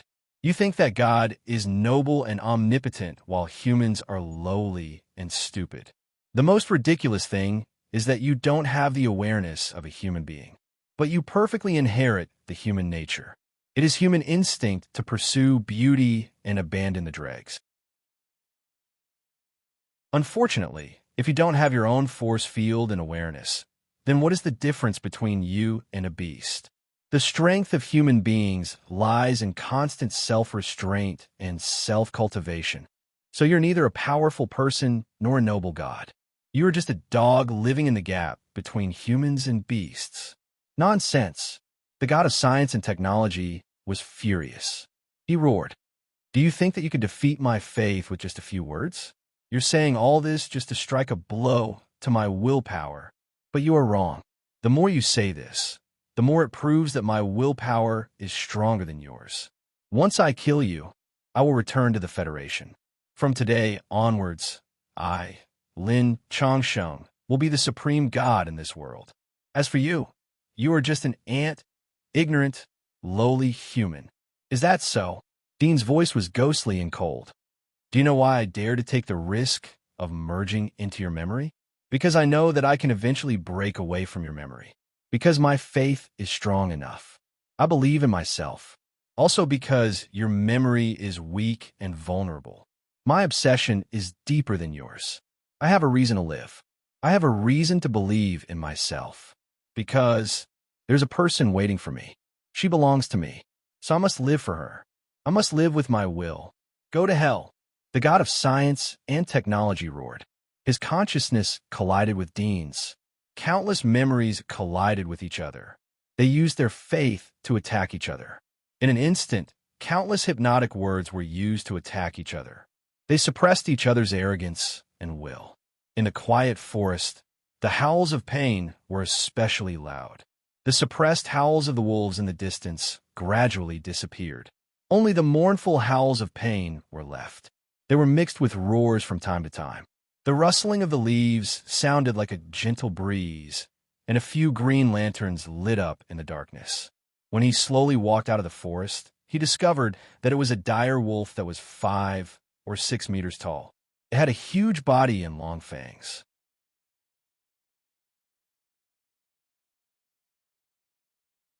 Chapter 11:47. On the way back, Dudian detoured from the original route and turned to another route. Moreover, this route was not the closest route to the city where the main computer of the Federation was located. Not many people know the location of the main computer of the Federation. The main computer is the life of the god of science and technology. It is not in the 4 main cities controlled by the consortiums, nor is it in the capital where the chairman of the Federation and the high-level members of the Federation live. It is hidden in a remote and desolate town.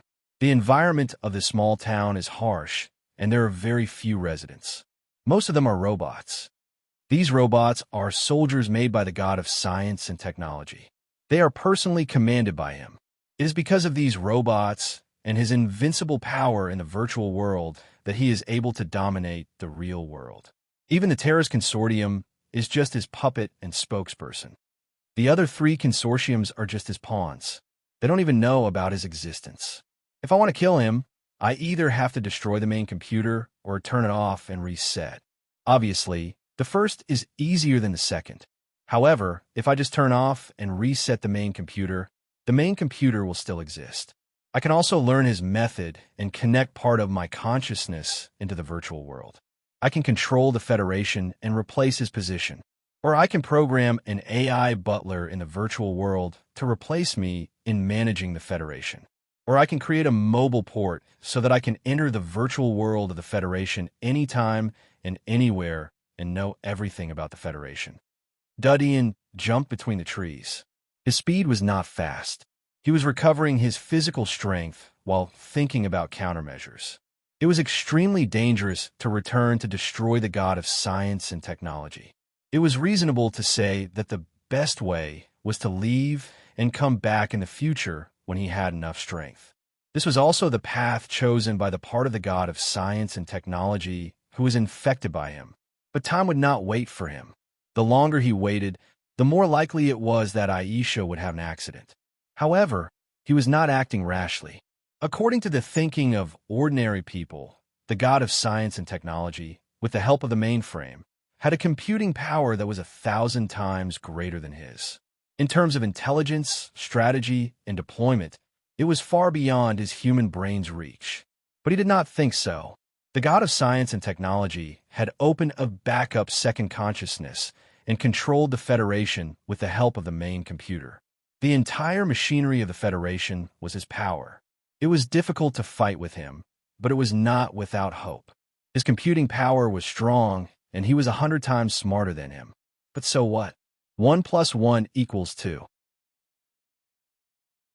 Even if one's computing ability was 10,000 times faster, the answer would still be 2. In Dean's view, there were only a few steps to make the right choice. The speed of the computing ability didn't affect the final result as long as he was prepared in advance. It was like he wanted to defeat the opponent.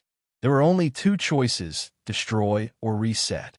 Even with the computing power of the god of science and technology, he could only get these two answers, so he would not be at a disadvantage in this aspect. As long as the direction is correct, no matter how fast or slow, we will reach the destination. To reset the mainframe, we have to sneak in, find a mainframe, shut it down, and reset it. However, the difficulty lies in how to sneak in. Dean slowly sorted out his thoughts. In this city, he must have arranged countless robots and a large number of laser weapons. Even in the periphery of the city, there will be scouting mechanical bugs and intercepting nuclear missiles. In the past, he was on guard against the people in the Federation, as well as the Emperor of the Fire Dragon country and the Empire. Now that he's on guard against me, he'll probably send more guards.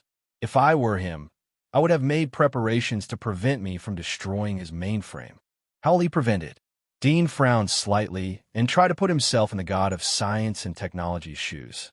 From the part of the god of science and technology's consciousness, he knew many of the powers that the god of science and technology had mastered, including some high-tech products that were not open to the public in the Federation. Some were military products, and some were equipment used to explore the magic area. He imagined that if the god of science and technology placed several of these amazing equipment in the city, the possibility of him sneaking in would be less than 1%. He's in the light, and I'm in the dark. Although he's intelligent, he doesn't know my thoughts. He can only figure out my thoughts and analyze the route I'll choose through my behavior and previous observations. He's been in the virtual world for more than 200 years, and has long been accustomed to using the mainframe to calculate and choose using probability. However, I can't rule out that this time he's serious and will think about the problem from another perspective. Dean felt that it was tricky. It was like attacking a seamless tortoise shell. The key was that the tortoise shell had thorns that could hurt him. Once I step into the Federation's peace circle, I may be detected by him. It's impossible to attack him with the help of the Federation's technological weapons. Now that the consciousness of the god of science and technology has been swallowed by me, I can no longer mobilize the Federation's instruments. If he besieges me with a mechanical army, I can only escape or annihilate them all. Dean slowly stopped walking. After careful consideration, he suddenly felt that killing the god of science and technology seemed to be more difficult than sneak attacking his majesty of the Empire and the two Dragon Kings of the Fire Dragon country. After all, the latter hadn't integrated into the virtual world and turned the whole country into his body and eyes. There was still hope to sneak around them, but it was difficult to sneak into the Federation. Should he just give up like this? Dean sat cross-legged and fell into deep thought. Today's god of science and technology should be on guard against his sneak attack at all times. It was almost hopeless to sneak in alone when the other party was most vigilant. It's impossible to directly attack the host city. The mechanical army there is enough to annihilate the 7 kings of the Empire, but I can't take it by force. I can take it by roundabout way. Dean's eyes flashed. He suddenly thought of the recent major events that happened at the border in the memory of the god of science and technology. The corners of his mouth slightly curled up. He immediately got up and sneaked toward the other side of the forest. The reason why the god of science and technology suddenly arrested him, in addition to the blood moon, was that the border was not peaceful in recent days. This kind of restlessness was not because of the endless war at the border, but because the war had become dangerous. The military strength of the Empire had obviously increased by several times. Moreover, the shadow of the King of Kings had appeared. It seemed that they were ready to fight with the Federation. For more than 200 years, the border between the Federation and the Empire had been frictions. However, there were less than 5 times where the King of Kings participated in the war. Both sides suffered heavy losses each time. This time, the god of science and technology had sneaked into the Empire's side. It seemed that a new fierce king had appeared on the Empire's side. He had suppressed the King of Light, who had occupied the first position for decades. And this time, it seemed that the new king and the King of Light would come to the border.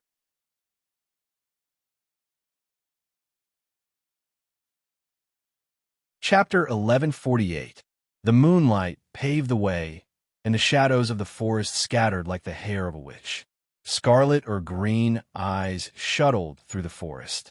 They were some night hunters. A silhouette dashed through the forest and suddenly jumped onto the top of a huge tree. Like a feather, it raised its head and looked at the world outside the forest. After determining the direction, it continued to jump into the forest ahead, moving stealthily all the way. After leaving the extremely vast and barbaric monster forest, Dean followed the memory of the god of science and technology towards the border of the Federation. He crossed hills and swamps along the way. From the monster habitat area, he moved to the road from the Peace Circle to the border. It was an extremely vast plain. There were small woods where snakes and beasts lived. Dean used his X-ray vision to scan the surroundings.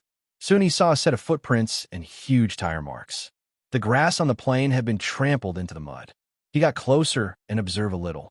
He recognized that it was a military mecha made by the Terrorist Consortium. He even recognized the model. It was a team of Dragon Knight mecha. It had amphibious combat capabilities. It had lasers and ultrasonic waves. It could be a large-scale killing weapon. It also had a very strong killing ability. From the traces, it should be left during the day.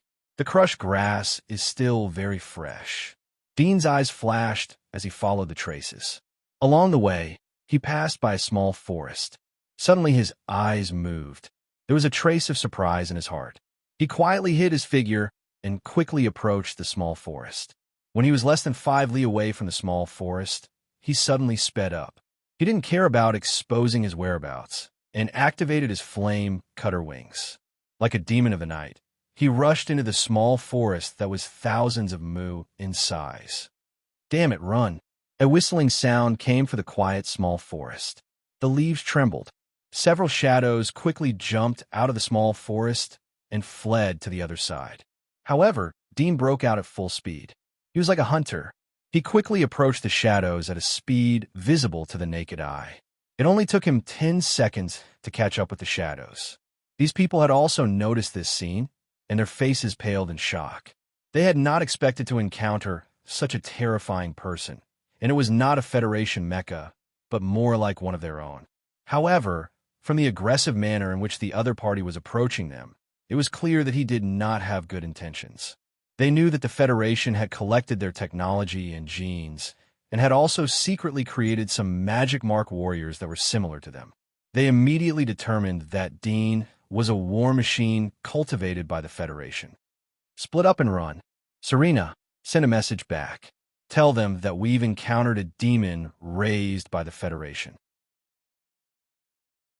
Its strength is close to that of the Lord of the Abyss. The few people who were fleeing in panic quickly communicated with each other and dispersed. Dean's hearing was so sharp that he heard what they said in the headset. His eyes were slightly cold, and a blood-red eye-like gem appeared on his forehead. For beams of light flashed in the darkness and disappeared into the dark night. The next moment, several miserable screams came from different directions in the grove at the same time. Whoosh! Dean did not look at the direction of the scream. He identified one of the blonde women and chased at full speed. Captain. The blonde woman heard a few screams coming from the headset, and her face turned pale with fright. However, she had received professional training after all. She only panicked for 2 seconds, and her eyes suddenly showed a resolute look. She no longer ran away, but stood still and quickly opened the combat system on her arm. Her fingers were like phantoms, and she quickly entered the information. At this point, she had given up on escaping. However, the news must be sent back. This was news that was enough to shock the Empire. The Federation could cultivate such a terrifying demon. Who knew how many they had created? Bang! Suddenly, a beam of light shot out and pierced through the blonde woman's arm. Even a metal plate on her arm was shattered. The golden-haired woman was stunned. She even forgot about the pain. In the next moment, when she felt the pain, it suddenly disappeared. An extremely cold aura rose up from behind her. It was as if a devil was staring at her from behind, emitting an incomparably terrifying aura. Her entire body stiffened and her heart trembled. She slowly turned around and saw a devil-like figure with sharp blades growing out his arms and shoulders. With his back facing the moonlight, he coldly stared at her in the darkness. That pair of extremely cold eyes also shone in the darkness, looking straight into the depths of her heart, making her unable to forget it for the rest of her life. Empire's spy? Dean's eyes were indifferent as he looked down at the blonde woman. At this distance, the latter's life was completely in his hands. She could not even commit suicide. He could clearly see the other's body from the inside out, including the poison hidden in her lips and teeth. At this time, his attention was diverted to the direction of the other screams. He saw that his companions had been killed by the heat rays gathered by his sun beast. They were lying on the ground motionless, and their hearts had completely stopped beating. Demon, Serene also looked at this terrifying figure. Her beautiful eyes were wide open, full of fear. She did not expect the Federation to be able to cultivate such a terrifying monster. Are you going to sneak in and inquire about the news? Dean looked at her. From the brief words of the previous few people, he deduced some information, which surprised him a little. Was the war at the border so tragic that it actually extended its tentacles into the Federation? In the memory of the god of science and technology, no matter how the war broke out at the border, the residents of the Federation always lived in peace. They lived like the major countries in the old era during peace, and they still had the leisure to pursue all kinds of life enjoyment and entertainment facilities. Serene took a deep breath, and there was a trace of determination in her eyes. She suddenly used her tongue to pry open the poison in her mouth, ready to commit suicide. Pa! A crisp sound rang out. There was a palm print on Serena's face. Her head tilted to the side, and the poison in her mouth flew out and fell on the soil beside her, stained with her saliva and blood. She was a little confused. She did not know how the other party saw through her thoughts. At the same time, she suddenly realized that she could not even commit suicide by poison. She might be extremely miserable next. Thinking of this, her eyes were full of despair. Tell me the news at the border, Dean said coldly. Serena gritted her teeth. She thought of the smiling faces of her family and sister. Once she betrayed them, their gentle smiles would be torn apart by those cruel executioners. She clenched her teeth and said, "Kill me. Don't think of asking anything from me. I've received professional training. I will never reveal any information. Haven't you noticed that I'm from the Empire?" Dean said coldly. "I'm a general of the Empire, but I was captured by these trolls and used for experiments. I just escaped today and am about to go to the border." Serena was stunned, and then noticed that the language Dean spoke was the common language of the Empire. However, Dean's previous cruel means made her unable to believe it. She said skeptically, "Is that true? What's your name? I can use other field combat devices to check." "Are you kidding?" Dean sneered. "Who knows what your identity is? Are you a spy who sneaked into the Empire to join the trolls? Or are you a spy who was sent to the Empire by the trolls and came back to deliver information? If I give you the device, will you send a secret signal to your companions?" Serena was stunned and speechless. She did not expect that she would be counterattacked. However, she thought that Dean's words were reasonable, but she still had some doubts. "Pay attention to your current situation. It's easy for me to kill you. You'd better be honest." Dean lost his patience. Serena shook her head and said, "I can't say if I can't prove your identity." "Stupid." Dean spat out 2 words. 10 minutes later, there was a burst of hoarse screams. Serena was naked and tied up in the woods. Her body was covered with scars, burns, and lacerations. She was dripping with blood. Beside her spine, there was a sunken, bloody hole. That was where she had buried her magic marks, but now it was gone. Her magic marks had been torn off, and if they were not treated in time, she would almost certainly die. In the surrounding darkness, scarlet eyes slowly emerged. Monsters and snakes slowly approached. Serena, who was weak in consciousness, saw more despair in her eyes. She wanted to commit suicide, but couldn't. Whoosh!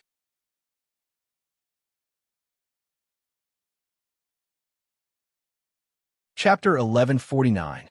This lurking ability is good. Dean leaped out of the grove, his figure slightly twisted, concealing the heat source in his body. He turned into a twisting dark shadow and quickly sneaked close to the ground. An ordinary perception-type magic mark warrior might not be able to detect him. The ability to incarnate into a dark shadow was a new magic mark ability that he had just acquired. Since he had used the Federation's instruments to understand the different levels of life, he knew that he could absorb new magic mark abilities infinitely. He didn't have to worry about being too greedy or absorbing too much would cause his body to swell and cause unknown mutations. In his view, these kinds of magical magic mark abilities were different changes in life cells. When life evolved beyond the level of the king, it would naturally be mastered. However, his current control of his own cells had not yet reached this level. He still needed the guidance of the magic mark to help him learn the use of various abilities. The shadow ability was the magic mark of the blonde woman's teammates. After being swallowed by him, he had mastered this magic mark ability. The abilities of the 5 spies are lurking, camouflage, and perception type. It just makes up for my previous lack of lurking ability. Dean was very satisfied with this unexpected harvest. In addition to absorbing the magic mark abilities of the 5 Empire spies, he also learned some news about the border and the Empire's intelligence from the blonde woman. However, the latter's willpower was more tenacious than he had imagined, so the clues he got were very limited.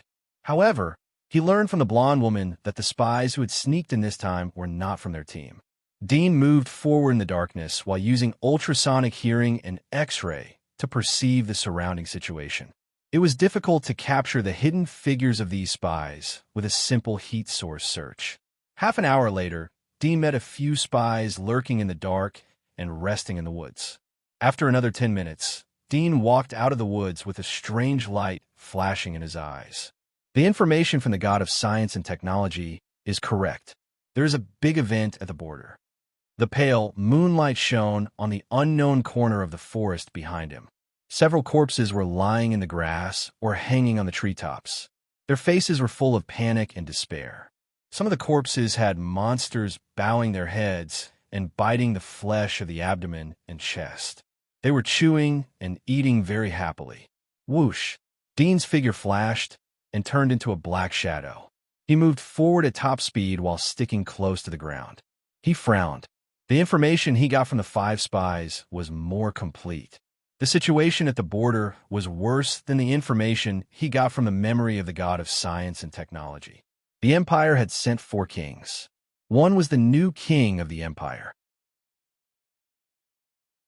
The other 3 were equally famous. One was the king of light, who had been famous for decades. The other one was the bloodthirsty king of Bloodthorn. The last one was the evil king of Demon Eye. These 4 kings had already arrived at the border of the Empire, and these were only the 4 kings that the spies knew of. Who knew if there were other kings hiding in the dark? Or had he already become a spy and infiltrated the Federation? This was by no means good news for the Federation, but for Dean it was a great joy. If the border fell, the Federation would definitely be in chaos. If he could lead these kings to lead their armies to attack the Federation, he would also have the opportunity to find a flaw and launch a sneak attack on the god of science and technology's mainframe. However, according to the memory of the god of science and technology, the latter was already prepared. The Federation didn't only have a little military force on the surface. The Mechanical Legion, directly controlled and managed by the god of science and technology, was enough to kill the kings. Moreover, the Lock Consortium had been secretly researching the demi-monster mecha. They hadn't put it into the war. The Terrace Consortium's real, super-strong mecha that surpassed the God of Creation hadn't come out yet. The God of Creation's mecha alone was enough to give the kings headaches. Although the operator of the God of Creation's mecha might not be able to bring out all the performance of the God of Creation's mecha, but all aspects of the performance of the mecha were compatible with the kings. Even if the performance wasn't good, it could still contain the kings. The most important thing was that if the God of Creation's mecha was used as a bomb, it would be enough to make the kings suffer. I hope the kings of the Empire are stronger than I imagined, Dean said in his heart. The Federation had hidden military power. He didn't believe that the Empire didn't have it. Since the four kings were sent, especially the first king of the Empire, the King of Light, it was obvious that this operation was not a small one. It was likely that the Empire would send a secret legion or a hidden force. The Fire Dragon Country will most likely pay attention to their fight. Dean thought of the Fire Dragon Country in the east of the Empire. Previously, the three major forces were in a tripartite balance. Now that the Empire had taken the lead to attack the Federation, it was bound to take into account the Fire Dragon Country to take advantage of the situation. But he didn't know what the Great Emperor was thinking and how he was going to guard against the Fire Dragon Country. Wait, what if the Empire and the Fire Dragon Country join hands? Dean's face suddenly changed, and then his eyes bloomed with brighter light. This was definitely bad news for the Federation, but for him, it was even more delightful. The Empire had sent the kings to attack. Either they had absolute confidence to suppress the Federation and still had spare strength to guard against the Fire Dragon Country, or they had secretly joined hands with the Fire Dragon Country to prepare to swallow the Federation. Of course, in addition to these two scenarios, there was a third possibility. That was, the Great Emperor had to urgently attack the Federation for some reason, even if he had to suffer heavy losses. But this possibility was the smallest and almost impossible. Although he didn't participate in the war, Dean's thinking level had been raised to the top of the battlefield. He overlooked the battlefield and looked directly at the truth behind the war. He felt that it was necessary to pour a ladle of oil on this boiling fire. All the way through the night, Dean met the Federation's mechanical legion that was resting in the wilderness and rushing to the battlefield. It was an intermediate legion with no more than 200 people, but each mecha was comparable to the Dominator level. Dean didn't take a detour, but directly rushed forward. He transformed into Splitter and combined with the ability of the Sun Beast. The sharp blades on his body burned with raging flames. He was like a fire demon crawling out of purgatory. He killed into the Mecha Legion like a tiger entering a pack of wolves. The alloy shell of these mecha couldn't resist his attack. In less than 3 minutes, they were completely annihilated. They only had time to send out a distress signal. After destroying the Mecha Legion that was supporting the battlefield, Dean quickly left and disappeared. He knew that the distress signal would be passed to the ears of the nearby Mecha Legions. It would also be seen by the god of science and technology who had extended his tentacles to all the instruments. With the intelligence of the god of science and technology, he would definitely know that it was done by him at first glance. And with the character of the god of science and technology, he would probably think that Dean deliberately exposed his position to make people mistakenly think that he had escaped from the Federation. In fact, he turned around and quietly sneaked back to the Federation. If he knows the news, he should strengthen the defense of the host city. In this way, he won't care so much about the battlefield. At most, he will directly use nuclear weapons. As for the Mecha Legion, he probably won't easily send it. Dean's eyes flashed. This was the result he wanted to see. Once the Mecha Legion of the god of science and technology was sent out, it would at least be comparable to the combat power of 2 king-level masters. If the other side didn't care about the cost, it would be enough to kill all 4 king-level masters. If I'm included, the Federation should have to face 5 king-level masters. Dean slightly narrowed his eyes and disappeared into the night. Dean met another wave of spies at full speed throughout the night. He still used torture and obliteration to solve them. Then he took out the magic marks and swallowed them to master new magic mark abilities. In just one night, he had learned 15 new magic mark abilities. However, many of these magic mark abilities were similar, and some abilities were weaker. They might not be useful in a head-on battle. However, this was not a problem for him. In his view, these magic mark abilities were just a way to help him understand and learn genetic changes. The more he absorbed, the deeper his understanding of life and the faster he mastered them.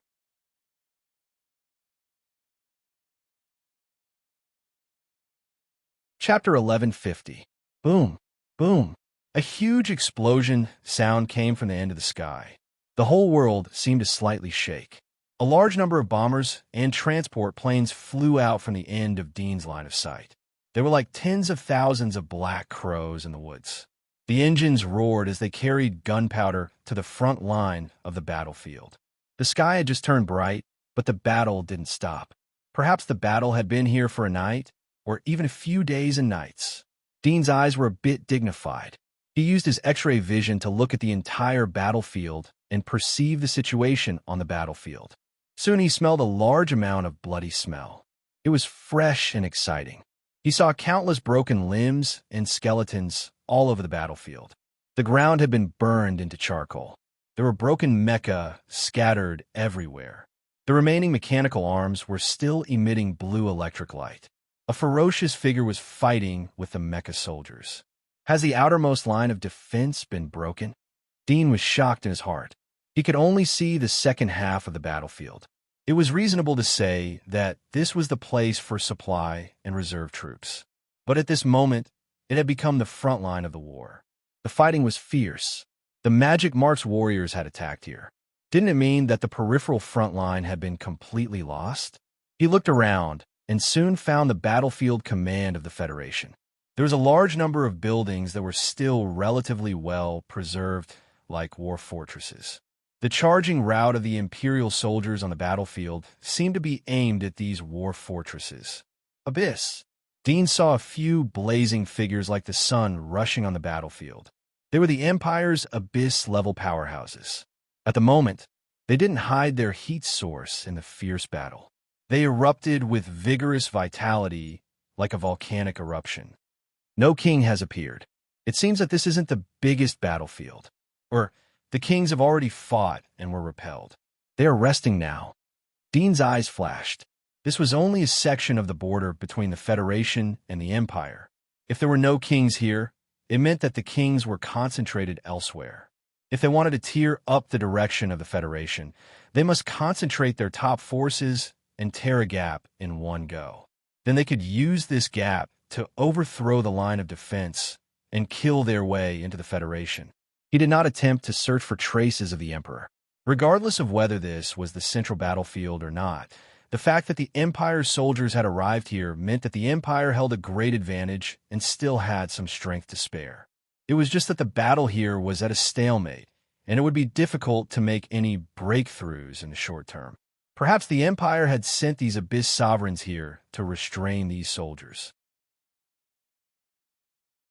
Dean didn't know the battle plans of both sides. He didn't know the overall situation of the battlefield. But his purpose was to help the Empire to create trouble for the Federation. After thinking for a moment, he quietly touched the back of the fortresses. He used his X-ray vision to look at the situation inside. He saw a large number of soldiers and generals gathered inside the fortresses. With the help of the god of science and technology's memories, he immediately recognized their military ranks and identities from their uniforms and outfits. He even knew the names and family information of quite a few of them. A lieutenant general, 5 major generals, and no generals. It seems like this is not the main battlefield. Dean's eyes flashed as he carefully observed their lips. He soon knew the situation of the battlefield. They were discussing a batch of war weapons that had been transported from the rear. It was called Michin. It was a super long-range laser strike weapon that could directly shoot and kill abyssal-level monsters. Lin Changsheng won't use nuclear weapons unless the battlefield is completely lost or the Federation is doomed to lose. Dean secretly thought. Although Lin Changsheng was sitting in the Federation, his eyes touched every corner of the battlefield. He was also paying attention to the war. Although nuclear weapons were strong, but the higher the power, the greater the range. Lin Changsheng wouldn't use nuclear weapons unless it was a last resort. Because of his existence, Lin Changsheng would leave the Mechanical Legion to guard against his sneak attack on the host city. The Federation was left with the Mecha Legion, since these two terrifying forces couldn't be used.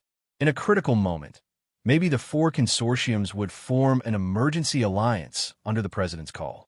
Although the chairman doesn't have much authority, with Lin Changsheng around, he'll definitely get the other 3 consortiums he's raised to step in when the time comes.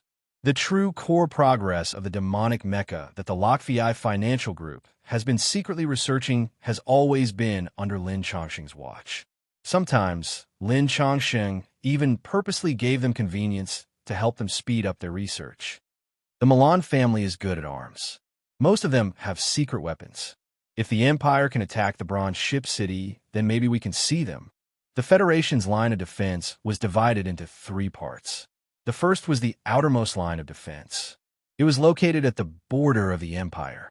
It wasn't far from the War God's Wall. The second line of defense was the Peace Circle. The monsters inside the Peace Circle had been expelled. Only sporadic monsters existed. It seemed that the area was cleared out.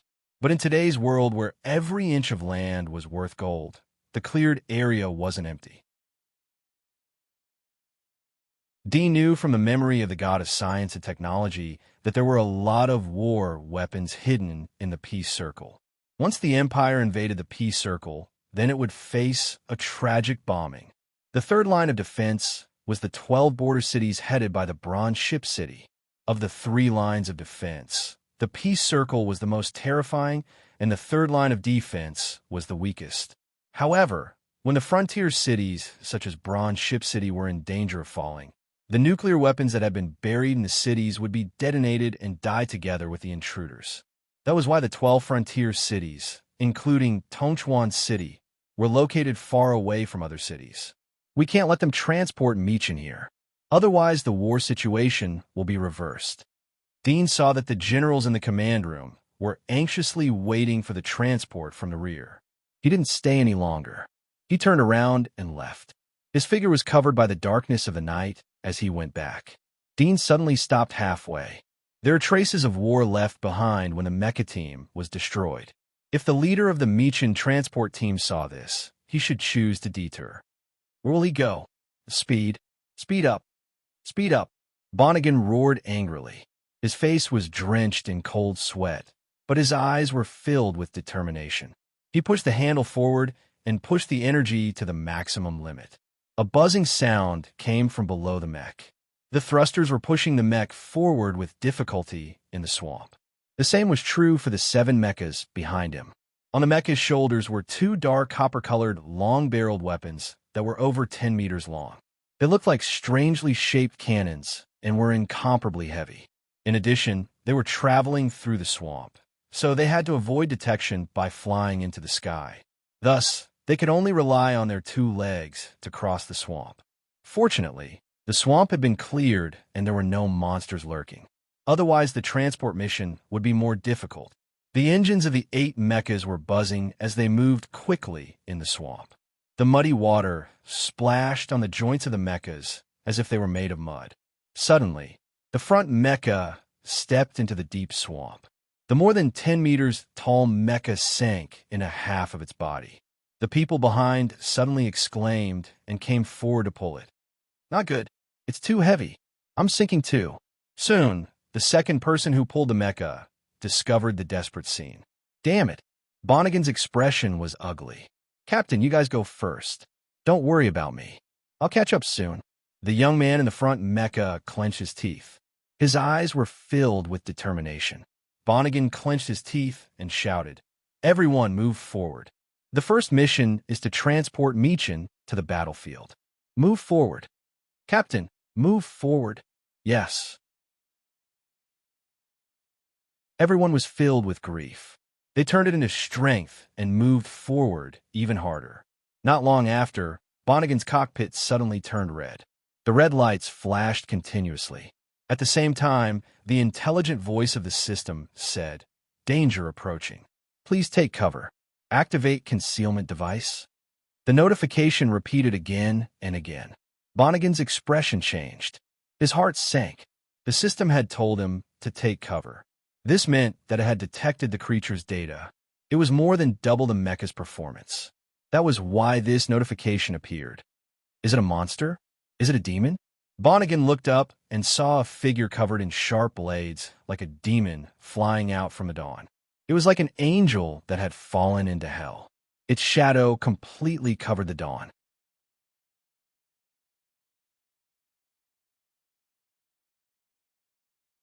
Chapter 1151. The Federation's first line of defense, Zone 5.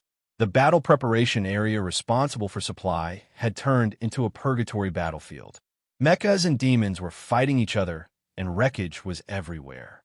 The generals and colonels in the fortress were extremely anxious when they saw the small sections on the battle network turning red. They were like ants on a hot pan, pacing back and forth, trying to squeeze out some useful ideas from their brains. However, their anxiety made it difficult for them to calm down.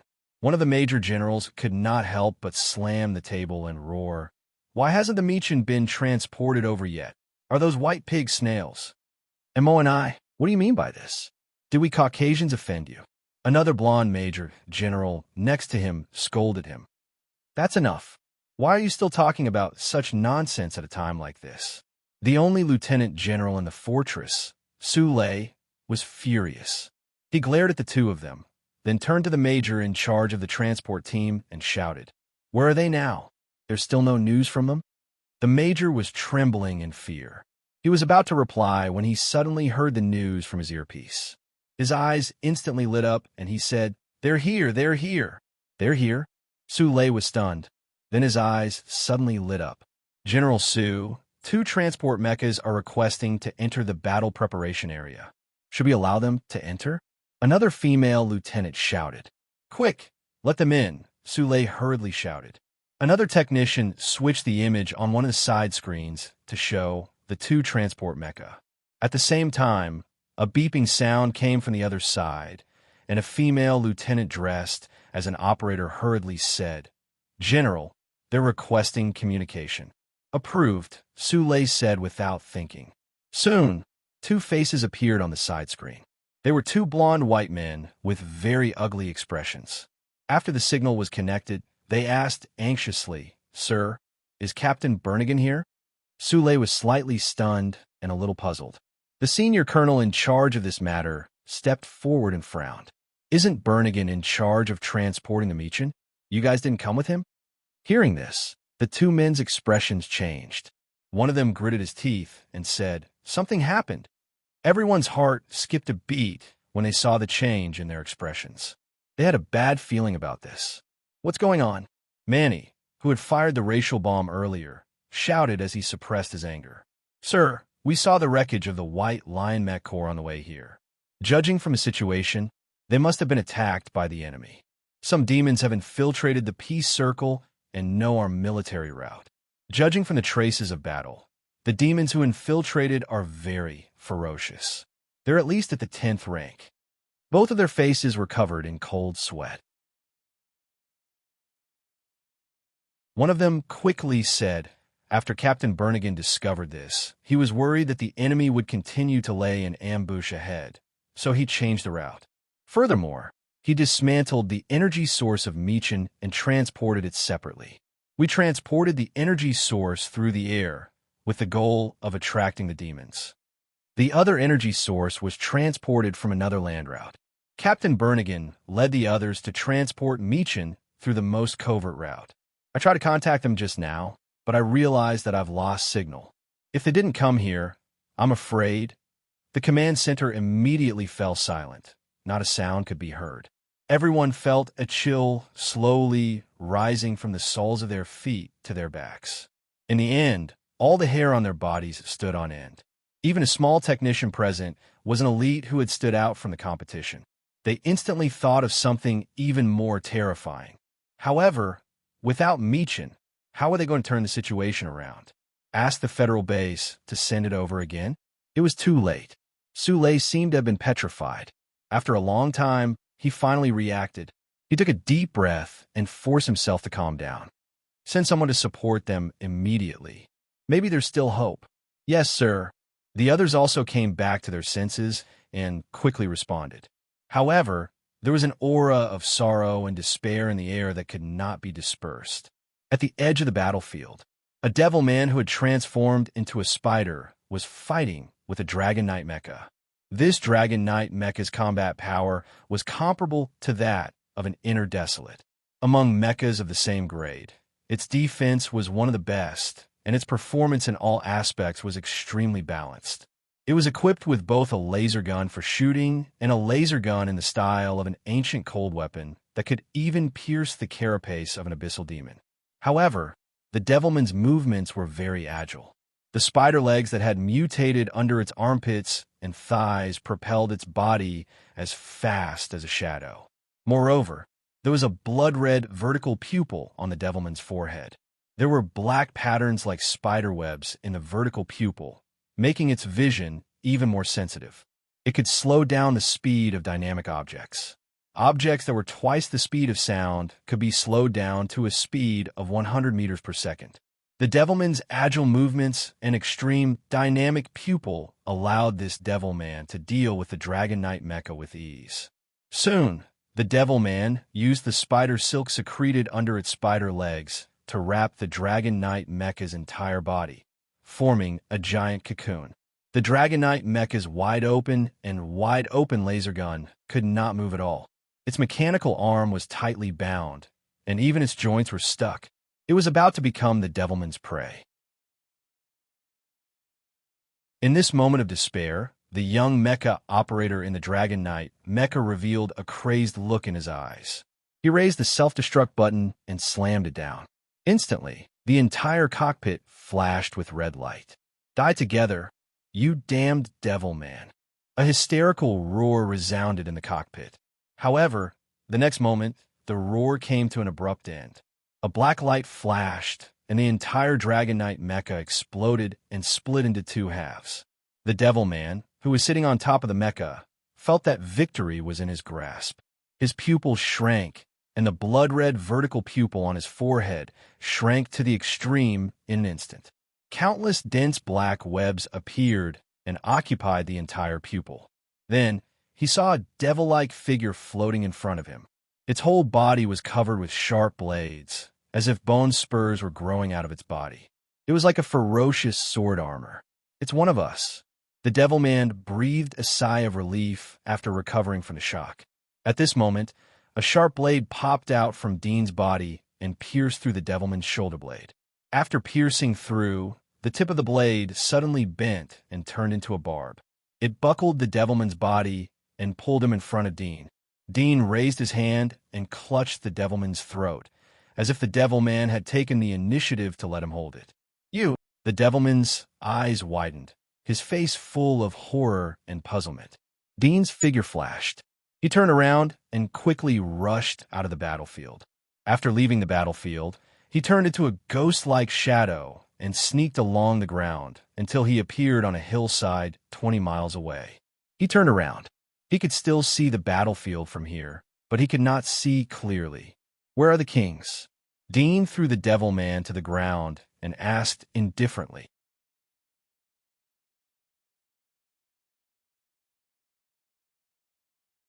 Chapter 1152. Are you looking for the king? Who are you? The spider devil was bewildered. He felt that Dean's identity was strange. A sharp blade extended from Dean's hand and rested on the spider devil's neck. Dean indifferently said, "You don't have the qualification to ask questions. Answer whatever I ask or die." The spider devil's body trembled. He hesitated a little and then surrendered. This place was far away from the battlefield, and there was no monitoring. Even if he leaked the secret, no one would know. Dean was slightly surprised to see him choose to betray so quickly, but then he was relieved. This spider devil was just a member of the border soldiers. He was not a spy who had undergone rigorous training to sneak into the Federation. It was normal that his loyalty was not so high. Moreover, most of the soldiers of the Empire had experienced wilderness hunting, so they cherished their lives more. Everything else could be abandoned as long as life was above all else. 10 minutes later, Dean left the place, leaving only the corpse of the spider devil behind. Although the latter readily surrendered, Dean still killed him after asking questions. It was not that he was afraid that the latter would go back and leak the secret, but the magic marks on the latter's body made him a little interested. This magic mark is called Poison Queen. It's a bit similar to the ability of the Black Weaver. But after the mutation of the Black Weaver, it will become the Dream Nurturer. If I can get the magic mark of the Dream Nurturer, then I won't have to waste time interrogating him. I could just read his memories directly. Dean turned into a dark shadow, but under the shadow, there were spider-like tentacles. These tentacles were not spider legs, but forked shadows. This was the effect of the combination of the two abilities, which greatly increased his stealth movement speed by nearly half. Moreover, the main ability of the Poison Queen was poison attacks. The spider webs and spider legs that she spat out were accompanied by poison attacks. It was fatal to the same rank monsters and magic marks warriors, but in front of the Federation's mecha, it was useless. If the combination is good, then I can attach the toxin to the splitting blade or the solar ray. If it is a large-scale attack, then the toxin can be attached to the solar ray to reduce the destructive power of the ray. As long as it can hurt the enemy, then I can use the solar ray to inject the toxin. Dean had been thinking about how to use this ability in actual combat. Otherwise, it would be a waste. Dean was completely familiar with the entire battlefield through the information given by the spies and the spider devils. The four kings assigned by the Empire were in the central area of the first line of defense of the Federation. Once the central area was broken, the Federation would have to activate the second line of defense. The Empire would be caught off guard as they relaxed and cheered after breaking the first line of defense. Dean's purpose was to help them break through the central line of defense. He also wanted to give them a reminder. The more dangerous the Federation was, the more opportunities he would have. Half an hour later, Dean came to the central defense line. The distance was not far, but not close either. It would take him half an hour to reach the central defense line at full speed. The Pioneer-level army would need at least 4 or 5 hours to reach the central defense line, unless they took a transport plane. As soon as he arrived at the edge of the central war zone, Dean saw the smoke of the war. A large amount of saltpeter dust filled the air. From time to time, he could see the shadows of lasers flashing through the dust. In addition, a large number of fighters were all over the sky like flying insects. Their firepower was like rain slanting down. On the other side of the battlefield, the battle was equally intense. Groups of thunderbirds whistled in mid-air, releasing thunder and lightning that destroyed fighter jets one after another.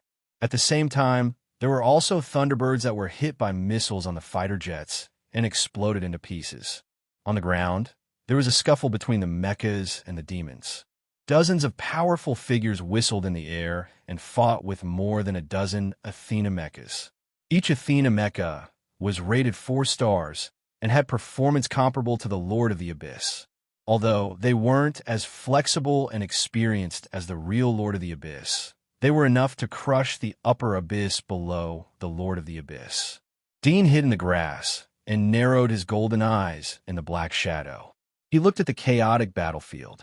Every minute and second, a large number of people died. A large number of fighters crashed. Similarly, many Dominators and Abyss were killed by missiles and lasers. The battlefield affected half of the city, but it was still very crowded. It was the first time for Dean to see a war of such scale. Compared to this place, the previous war in the peripheral defense line seemed insignificant. It was like a fight between divisions. But here, it was like the end of the world. He saw 3 Abyss-level heat sources fall on the battlefield in 10 breaths. Soldiers with ordinary physiques couldn't step into this war. Even the specially trained special forces couldn't. The vibration of the explosions was enough to tear their eardrums and make them dizzy. The Federation's artillery was wilder than Dean had imagined. Although nuclear weapons weren't used, all kinds of thermal weapons were used. Missiles of mass destruction were directly thrown into the rear of the Empire to kill the reinforcements rushing to the battlefield. On the battlefield, in addition to lasers, small missiles, and metal storms, there were some artificial intelligence chariots charging on the battlefield. These chariots were like sea urchins with sharp blades. Their speed was extremely fast. They directly plowed a bloody ditch into the army of the Empire.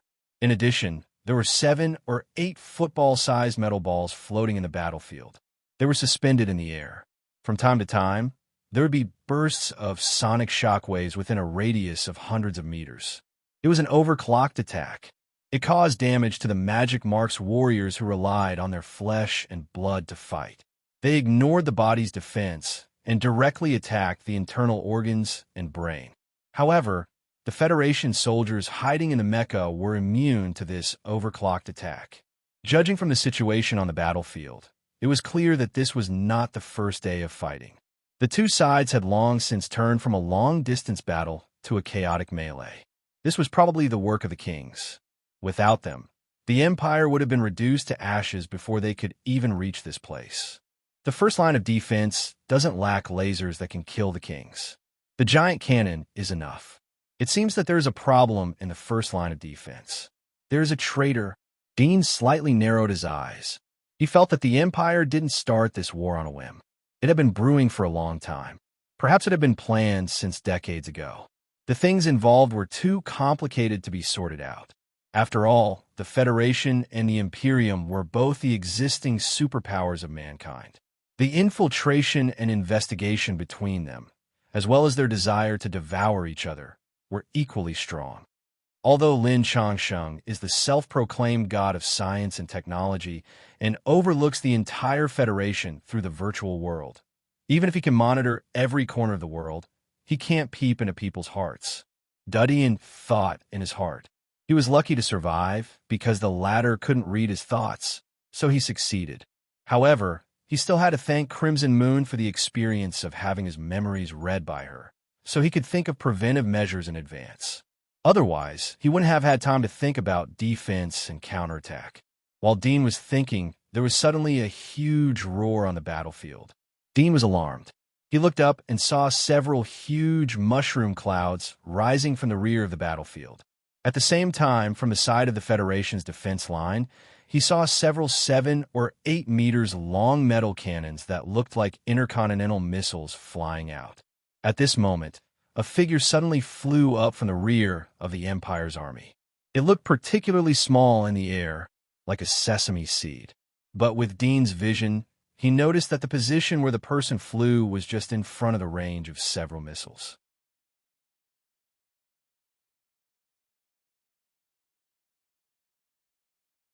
Chapter 1153. The Bloodthorn Monarch's appearance instantly alerted many of the abyssal powerhouses and Athena's mechas on the battlefield. The Athena mechas, in particular, sounded their alarms the moment the Bloodthorn Monarch appeared, notifying them that they had sensed life force energy surpassing their peak and telling them to retreat. "It's this damn thing again." The Bloodthorn Sovereign King looked at the incoming missiles, his pale face a little gloomy. He suddenly raised his hand and pointed. Sharp spikes rapidly grew on his pale but powerful finger. These spikes rapidly grew and turned into blood-colored vines. Messy spikes protruded from the vines, and the spikes quickly grew again, turning into even thicker vines. In the blink of an eye, his fingers and his arm had turned into a fluffy, gigantic ball of bloody thorns that was 100 meters in diameter. It was extremely eye-catching in midair. What was even more unbelievable was that the cluster of bloody thorns that had been loosened was merely the mutation of one of his arms. Dean, who saw this scene through his X-ray vision, widened his eyes in shock. He couldn't believe his eyes. Humans were made of flesh and blood. Even if they transformed into a demonic body, they would still be a smaller version of a demonic body. At most, they would be 4 or 5 meters in size. Even 6 or 7 meters would be the limit. But this Bloodthorn King's arm was like a popcorn that had transformed into a huge ball of blood-colored thorns that was hundreds of meters in diameter. Is this the true face of a king? Dean's heart was beating wildly. At this moment, he deeply felt the gap. Previously, he thought that his combat strength was comparable to a king's, but now it seemed that there was still a huge gap. At least he couldn't demonize his body to this extent. If the Bloodthorn King's entire body was demonized, wouldn't it be thousands of meters in size? It must be known that the height of the giant wall was only 1,000 meters. But when he demonized just now, the cell division changes. Maybe I can try. Dean's eyes revealed a thoughtful look. At this time, the Bloodthorn Monarch that had transformed into a 100-meter-long Bloodthorn ball was like a blood-red ball in the air. His body could not be seen, but the huge Bloodthorn ball was like a blood-red meteor in front of the missile. It surrounded the missile, and blood thorns shot out like sharp blades, wrapping around the missile from the side, tightly wrapping around it. The bloodthorn ball that was 100 meters long suddenly tightened into 5 bloodthorn rattan balls that had a diameter of 10 meters. The next moment, a deep and violent explosion came from the bloodthorn rattan balls. The entire sky seemed to be shaking. Aftershocks that looked like transparent water ripples appeared in the air. The deep sound was like a few muffled thunder.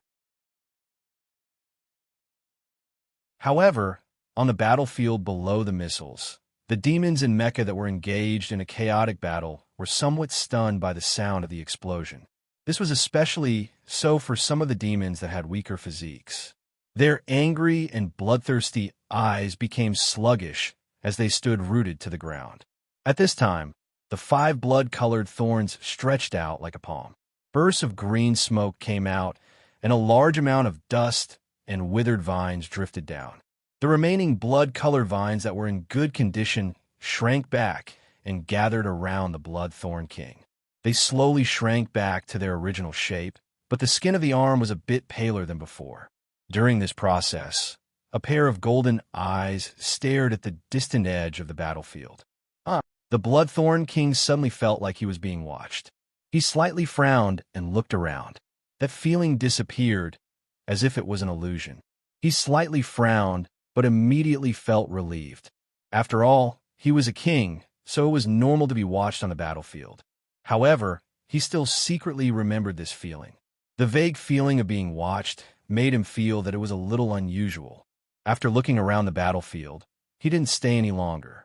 He landed and returned to the fortress. There were 3 bloody figures there, one more terrifying than the other, exuding a deep and cold aura like the sea. He's gone.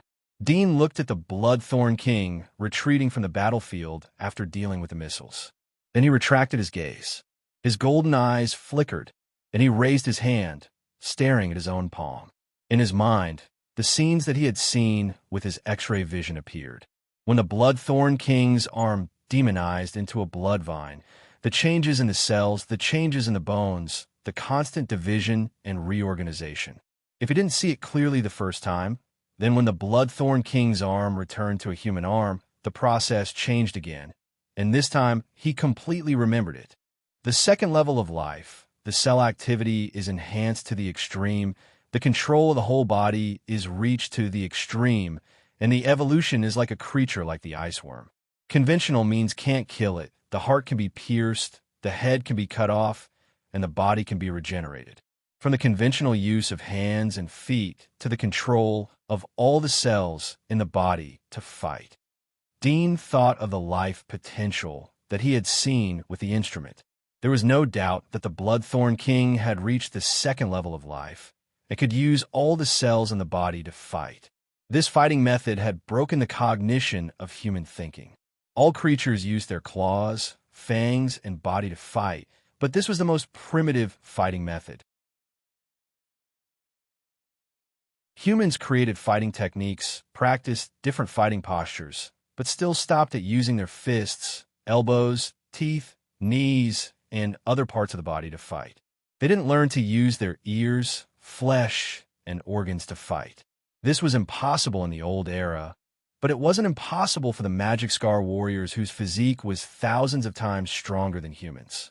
At the end of science was theology, and at the end of life was God. The fighting method of the Bloodthorn King was close to that of God. I should be able to... Dean stared at his palm, looking for the feeling that his cells were ready to move.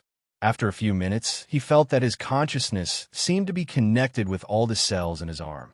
This feeling was very wonderful, as if he could control all parts of his arm, and even make a part of the skin bulge into a sharp horn. This kind of control was 100 times more difficult than controlling the folding of the ears and turning of the eyes in different directions. But Dean did it, and it felt very easy. He closed his eyes, and the scene of the demonization of the Bloodthorn Monarch's arm reappeared in front of him. Countless cells were decomposing, and the nucleus inside the cell was changing, dividing, and then a new nucleus was born inside the divided nucleus. It quickly grew into new cells and then continued to divide. The breeze, the tender grass, the soil. Dean suddenly touched these things. He opened his eyes, and suddenly saw a sea urchin-like ball full of sharp blades appeared in front of him. This black iron blade-like ball had a diameter of nearly 2 meters, and it was still extending like the branches of a withered old tree, but the extension was a sharp blade, incomparably sharp.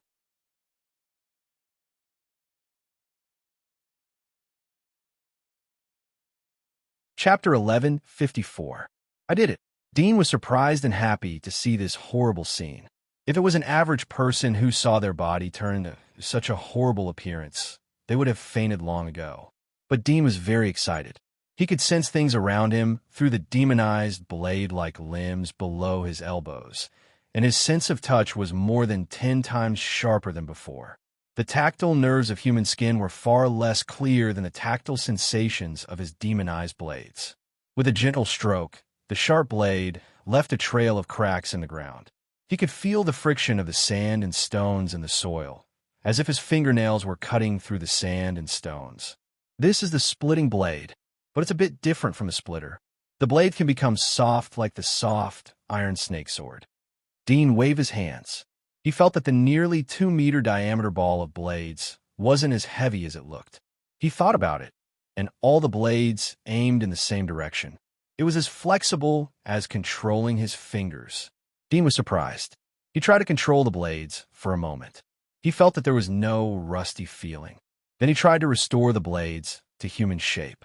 He recalled the changes in the micro-world he saw when the Bloodthorn King's arm was restored. Soon, all the blades quickly shrank and slowly restored to the shape of his arm. He tried to clench his fist and felt full of strength. Is this the means of the king? I could do it too. Dean was very surprised. He felt a bit tricky and depressed when he saw the terrifying demonization of the Bloodthorn King. But he didn't expect to learn it in the blink of an eye. Moreover, he had a feeling that if he used his full strength, he could also turn his arm into a sharp blade that was hundreds of meters long. But it would consume more cells and increase the target of the attack. It wasn't a good thing in a one-on-one fight. It seems that my previous assessment of myself was correct. I do have the strength of the king, but I lack the king's means of attack. Now that I have learned the means of attack, there should be no difference between me and the other kings. Dudian was very satisfied with the result. Although the king level wasn't the strongest, but at least it was ranked at the top of the list. Now that the war between the Federation and the Empire had broken out, it would be more difficult for him to get benefits from the war if he didn't even have the strength of the king. If he missed this opportunity, he might have to stay dormant for 10 years or even 20 or 30 years of painstaking efforts to surpass the king and even bring them down. At that time, he would be middle-aged. Although it was very great to have the status of a king in his middle age, but Aisha couldn't afford to wait. No wonder Lin Chongsheng wanted to seize my body. He was right. My body is indeed a divine embryo. In other words, I have broken the barrier in my body. I can continue to evolve. Moreover, I have the possibility to evolve into a god. Dean's eyes sparkled. This was his capital and his biggest card. Although he was not the only one in the world, there were not many of them. Dean tried to use the other hand to demonize. Soon, the other arm also demonized into a blade with a diameter of several meters. It was like a blossoming iron tree with sharp blades growing on it. He tried to demonize other genes. After several attempts, he gradually mastered it. Perhaps not all kings can use this kind of demonization. Dean had some understanding of the demonization after repeated attempts. His limbs were bifurcated like vines and old trees. The feeling of the bifurcated swollen was very similar to that of the Bloodthorn King. The reason was that the demonization he learned was from the Bloodthorn King, so it contained some of the latter's demonization characteristics. But other kings might not have this bifurcated demonization. This demonization isn't the only manifestation of the second level of life. The definition of the so-called second level of life is ever-changing. Although it's already a great change for me to be able to demonize my arm to this extent, it's still not truly a myriad of transformations. It seems that the Bloodthorn King and I belong to the initial stage of the second level of life. We can only master certain changes and then use those changes to the extreme. Dean was more sure of his speculation as he thought about the Bloodthorn, or demonized by the Bloodthorn Emperor. The Berserk demonization was like a fighting technique. Whether it was the Bloodthorn Emperor, the Demon Eye Emperor, or the King of Light, all of them had their own strengths. They weren't omnipotent. However, if they couldn't achieve omnipotence, then they couldn't be regarded as the pinnacle of the second level of life. If they reached the pinnacle of the second level of life, they would be easy to change into any ability of the king. They should be similar to me. In the early stage, they implanted magic marks and demonized again and again. After becoming a king, they have deeper control over their own body. Then they learned how to control their own body. The difference is that they use the magic marks to demonize. Once the magic marks are missing, then they are nothing. But now they're using their own body to demonize. It doesn't matter if they don't have magic marks. Dean had a clearer feeling about the situation of the king. At the same time, he thought of Lin Changsheng. Lin Changsheng had been in charge of the Federation for so many years. Once he controlled his own body, he estimated that he would soon reach the pinnacle of the second level of life and be ever-changing. Thinking of this, his heart suddenly sank as he thought of something else. Lin Changsheng knew how to become a god, but he couldn't solve the problem of the heart. Could it be that I can't do without this heart? Golden light flashed in Du Dian's eyes as he looked down at his chest. There was a golden heart that was beating slightly behind the layers of blood membrane. There was a humanoid outline inside the heart. His eyes suddenly became gloomy. He tried to control the flesh and blood around the heart to condense into a human heart. He thought it would be difficult, but he found that it was unexpectedly easy. The second heart, condensed from flesh and blood, appeared next to the golden heart. Dean was puzzled. He hesitated for a moment, but still held the determination to take a risk. He carefully moved the golden heart out of his body. Soon, the flesh on his chest separated, and the golden heart slowly protruded. Dean transferred all the cardiovascular and other tissues in his body to the human heart that he had condensed. He isolated the golden heart. When it was completely moved to the surface of his chest, he reached out and grabbed it, ready to slowly pull it off.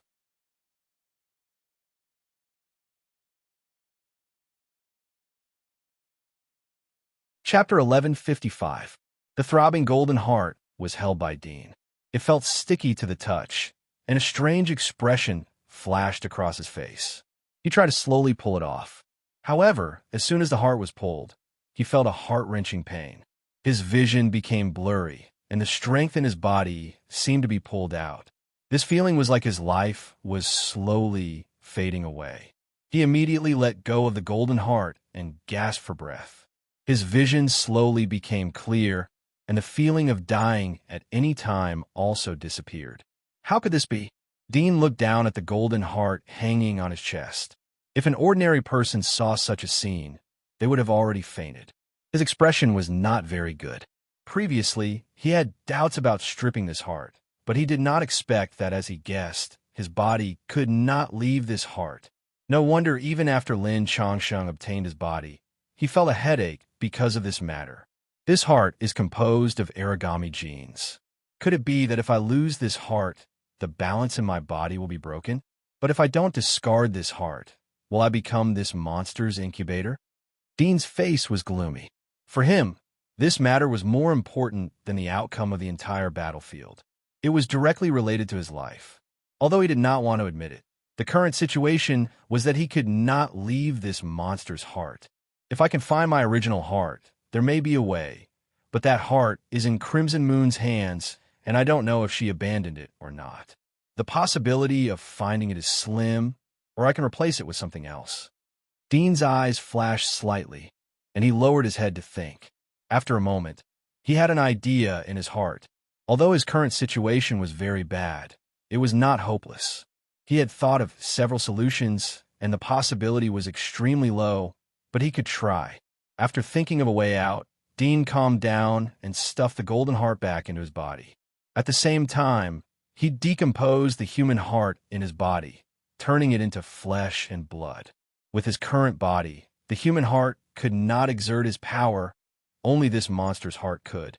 I have to get rid of Lin Changsheng as soon as possible. If I can get that mechanical heart, there may be hope. Dean muttered to himself, looking up at the distant battlefield.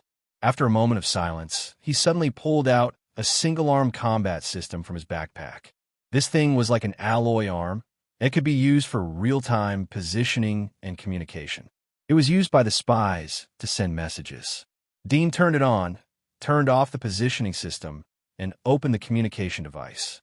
He found a person called Zero, touched his chin, and thought for a moment.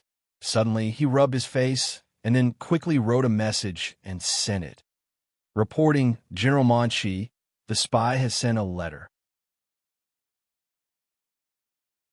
Above the Southern War God Wall, in the Battle Bureau building of the 3rd Command Center, a technician received a notification from the computer. He opened it and immediately turned to report to the anxious general who was pacing back and forth. What message? Manchi stopped and slightly frowned. General, the information says that the mechanical army of the Troll Federation can't be used, and there's internal strife in the Federation.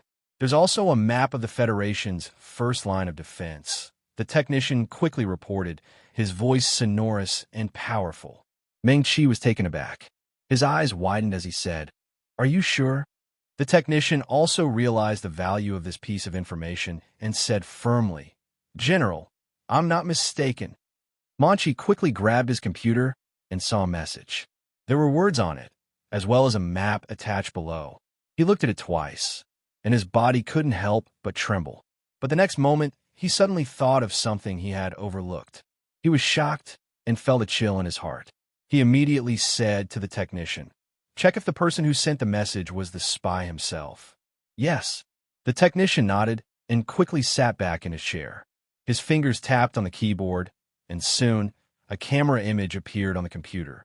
In the image, there was a trench-like depression in the grass. A middle-aged man with blonde hair was leaning against it. His face was resolute, and he had a calm temperament. Identity verification. The technician quickly typed a few times on the keyboard. Soon, a circular pointer scanned the face. At the same time, an identity information sheet popped up. The photo on it was enlarged and pasted on the face. It was a perfect match. The identity is correct. The technician turned and reported. Manchi's eyes were slightly red. When the technician pulled up the identity information sheet, he found that there was no problem with the other party's identity. This meant that the information was indeed obtained by the spy. It wasn't deliberately sent by the enemy to lure them into the game. He couldn't help but tremble with excitement. He suddenly stood up and shouted, "Immediately send a message to the front line. Apply to contact the King of Light. I have an important matter to report." "Yes, yes." The command center was boiling. Clatter. Dean turned off the soldier system. He kneaded his face and changed back to his original appearance. He had expected such a situation to happen when he met the spies. Therefore, he had already tortured the operation of the soldier system. He borrowed the spy's tool to send the message. The credibility of the message was extremely high. Moreover, just in case, he deliberately changed into the appearance of the spy who used the system. The purpose was to worry that the other party had something that the spies didn't know about. After all, the spy carrying such a communication tool into the enemy's territory was likely to be used by the Federation. It was impossible for the Empire to not take precautions. As for the map, it was drawn from Lin Changsheng's memory. It included the weak points of the defensive line. If the Empire couldn't break through the first line of defense without the help of the Mechanical Legion, then it showed that the Empire's determination and strength were limited.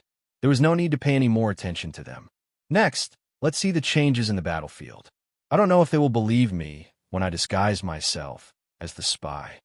Dean continued to watch the battlefield while lying on the grass. The battle on the battlefield continued until noon, and the sounds of explosions and killings continued without end. Fighter aircrafts crashed one after another in the sky, and the flock of Thunderbirds was no longer so dense that it covered the sky. Instead, it had become much thinner. It was hard to imagine that a war with a large number of casualties could last for so long. In the face of war, life was just a number. Dean thought that his message wasn't accepted. Suddenly, he found that the situation on the battlefield had changed. A group of monsters were driven into the battlefield by the demons.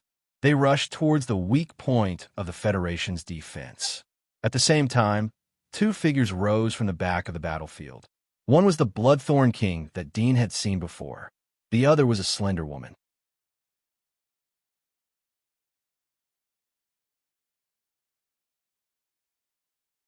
Chapter 11:56. Crimson Moon. Dean was shocked. He didn't expect to meet her here. Suddenly, he thought of the information he got from the spy. The Empire had a new king, and the new king had come to this battlefield. Obviously, she was the new king. Dean's shock slowly dissipated when he thought of what she said before. When she was studying him, Crimson Moon said that she would go to the Empire sooner or later and unify the world. This woman's ambition was no less than any man's. She could defeat the Light King, who dominated the Empire for decades. Not only did she become the king, but she was also the strongest king. It seems that the experiment was successful. Her body was most likely transformed into a divine fetus, or a body similar to a divine fetus. Dean's eyes flashed. Crimson Moon's research, technology, and philosophy were inherited from Burrow. She was a clone created by Burrow, but she had her own thoughts. Most of the knowledge she learned was taught to her by Burrow. Burrow had long been the king of the Empire. He didn't want to be controlled by the demonic worms, so he left the Empire and hid everywhere. Burrow's experiment was to make his body reach the realm of gods without the help of the demonic worms. He wanted to surpass all living things and become immortal. Crimson Moon's experiment was the same. Now that she had become the king, it meant that the experiment was successful. Dean quickly thought of her trajectory after completing the experiment. She would enter the Empire, challenge all the kings, and become the new king. This was her first step to rule the world. If it was before, Dean would be afraid, but now he couldn't help but feel pity for her. Since she had become the new king, it meant that she had been subdued by the Demon Emperor. Burrow knew about the existence of the Demon Emperor, but Crimson Moon didn't. This also showed that the Demon Emperor was more terrifying than he imagined. With his current strength, he might not have the power to resist. If she knew about the existence of the Demon Emperor and was more stable, she might have become the queen of the Empire. With her ambition, it might really be possible for her to reach the top of the world in the future. Dean pondered. Suddenly, he was slightly startled, and then he shook his head and smiled. Although Crimson Moon was ambitious, didn't the Demon Emperor also have the same ambition? Lin Changsheng, who had part of his memory devoured, was not willing to be ordinary. Every single one of them was an ambitious and ruthless person, but the structure of the world was already set in stone, and it was difficult to change it. Now that the Demon Emperor had obtained the Crimson Moon, it could be said that he had obtained an opportunity. It was no wonder that he would launch a large-scale attack on the Federation. This Crimson Moon was able to defeat the Radiant King, so her strength is evident. Perhaps defeating the Radiant King wasn't even her strongest power. She alone might be able to defeat an army of 1,000,000, as well as the other 7 kings. Dudian said in his heart. This speculation was not the slightest bit exaggerated. Crimson Moon was not a reckless person. She was cautious. Since she was going to the Empire, she was prepared to be besieged by the 7 kings. This showed that she believed in her own strength. Even if she encountered the 7 kings, she was not afraid. If she's given more time to grow, she might become another female Devil Empress. That Devil Emperor sent her here. Other than being the vanguard, he most likely has other intentions. No matter what, her appearance here is a good thing for me. If I can obtain her magic marks, my strength will increase by leaps and bounds, which will be of great help to my battle with Lin Changsheng. Moreover, I can also find out the whereabouts of my heart from her. Dudian slightly narrowed his eyes, converged his breath, and watched the changes on the battlefield. While Dudian was thinking, Crimson Moon and the Bloodthorn Emperor appeared on the battlefield like 2 cannonballs. directly rushing toward the center of the Federation's defense line. Aware of the appearance of the kings, the Federation also urgently took action. Dudian saw missiles and laser cannons set up in the rear of the battlefield, especially the giant cannon that could kill kings. In addition, Dudian also saw some other powerful laser weapons. Some of the laser weapons had a strong corrosive effect. Once hit, the body would quickly dissolve. Although the destructive power was not as strong as the laser cannons, it was still extremely terrifying. Dudian stared at them, wanting to see how Crimson Moon would deal with it. At this time, the Bloodthorn Emperor who was following behind Crimson Moon suddenly raised his hands. Both of his arms went berserk, turning into a large number of blood vines that descended from the sky, penetrating the battlefield below. The vines intertwined together like two giant trees with a diameter of tens of meters. After a few seconds, blood-red vines shot out from the surrounding soil, like sharp swords and javelins, penetrating the surrounding Mecca. With the ground penetrated by the arms as the center, it seemed to form a forest of blood thorns, which was the Bloodthorn Emperor's domain. Dudian used his X-ray vision to observe the changes in the Bloodthorn Emperor's cells very carefully, and his own understanding was slowly improving. At this time, the sky suddenly darkened. The blue noon sky instantly dimmed, as if a black curtain had appeared in the sky, completely covering the light. Dudian was slightly startled, and his attention shifted from the Bloodthorn Emperor to Crimson Moon who was in front of him. Suddenly, he saw that black mist overflowed from all of her pores. This mist was like silk, floating in the air, expanding at a speed visible to the naked eye, as if the air was infected. However, the black mist not only did not fade, but instead became denser and deeper. In the blink of an eye, more than half of the sky was shrouded in darkness. Dark domain.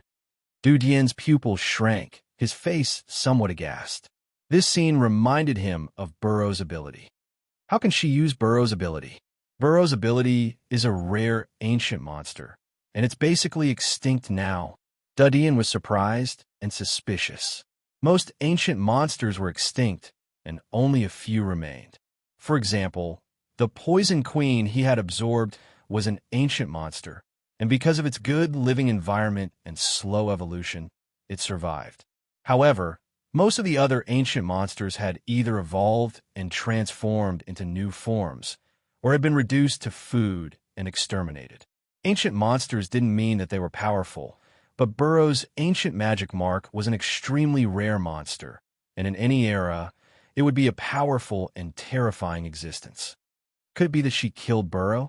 Dudian thought of this possibility and felt that this was probably the only explanation. If it was true, it meant that his previous guess was correct, and Crimson Moon also had a similar ability to him and could absorb other people's magic mark ability, and it was an unlimited absorption.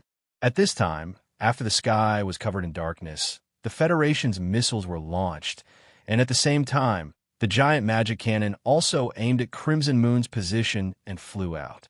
A deafening explosion sounded, and then the lingering sound gradually dissipated. How is it possible? Dudian almost exclaimed. You're tuning in to the Warrior Lore YouTube channel. Don't forget to subscribe and join us on this journey to catch the most captivating stories.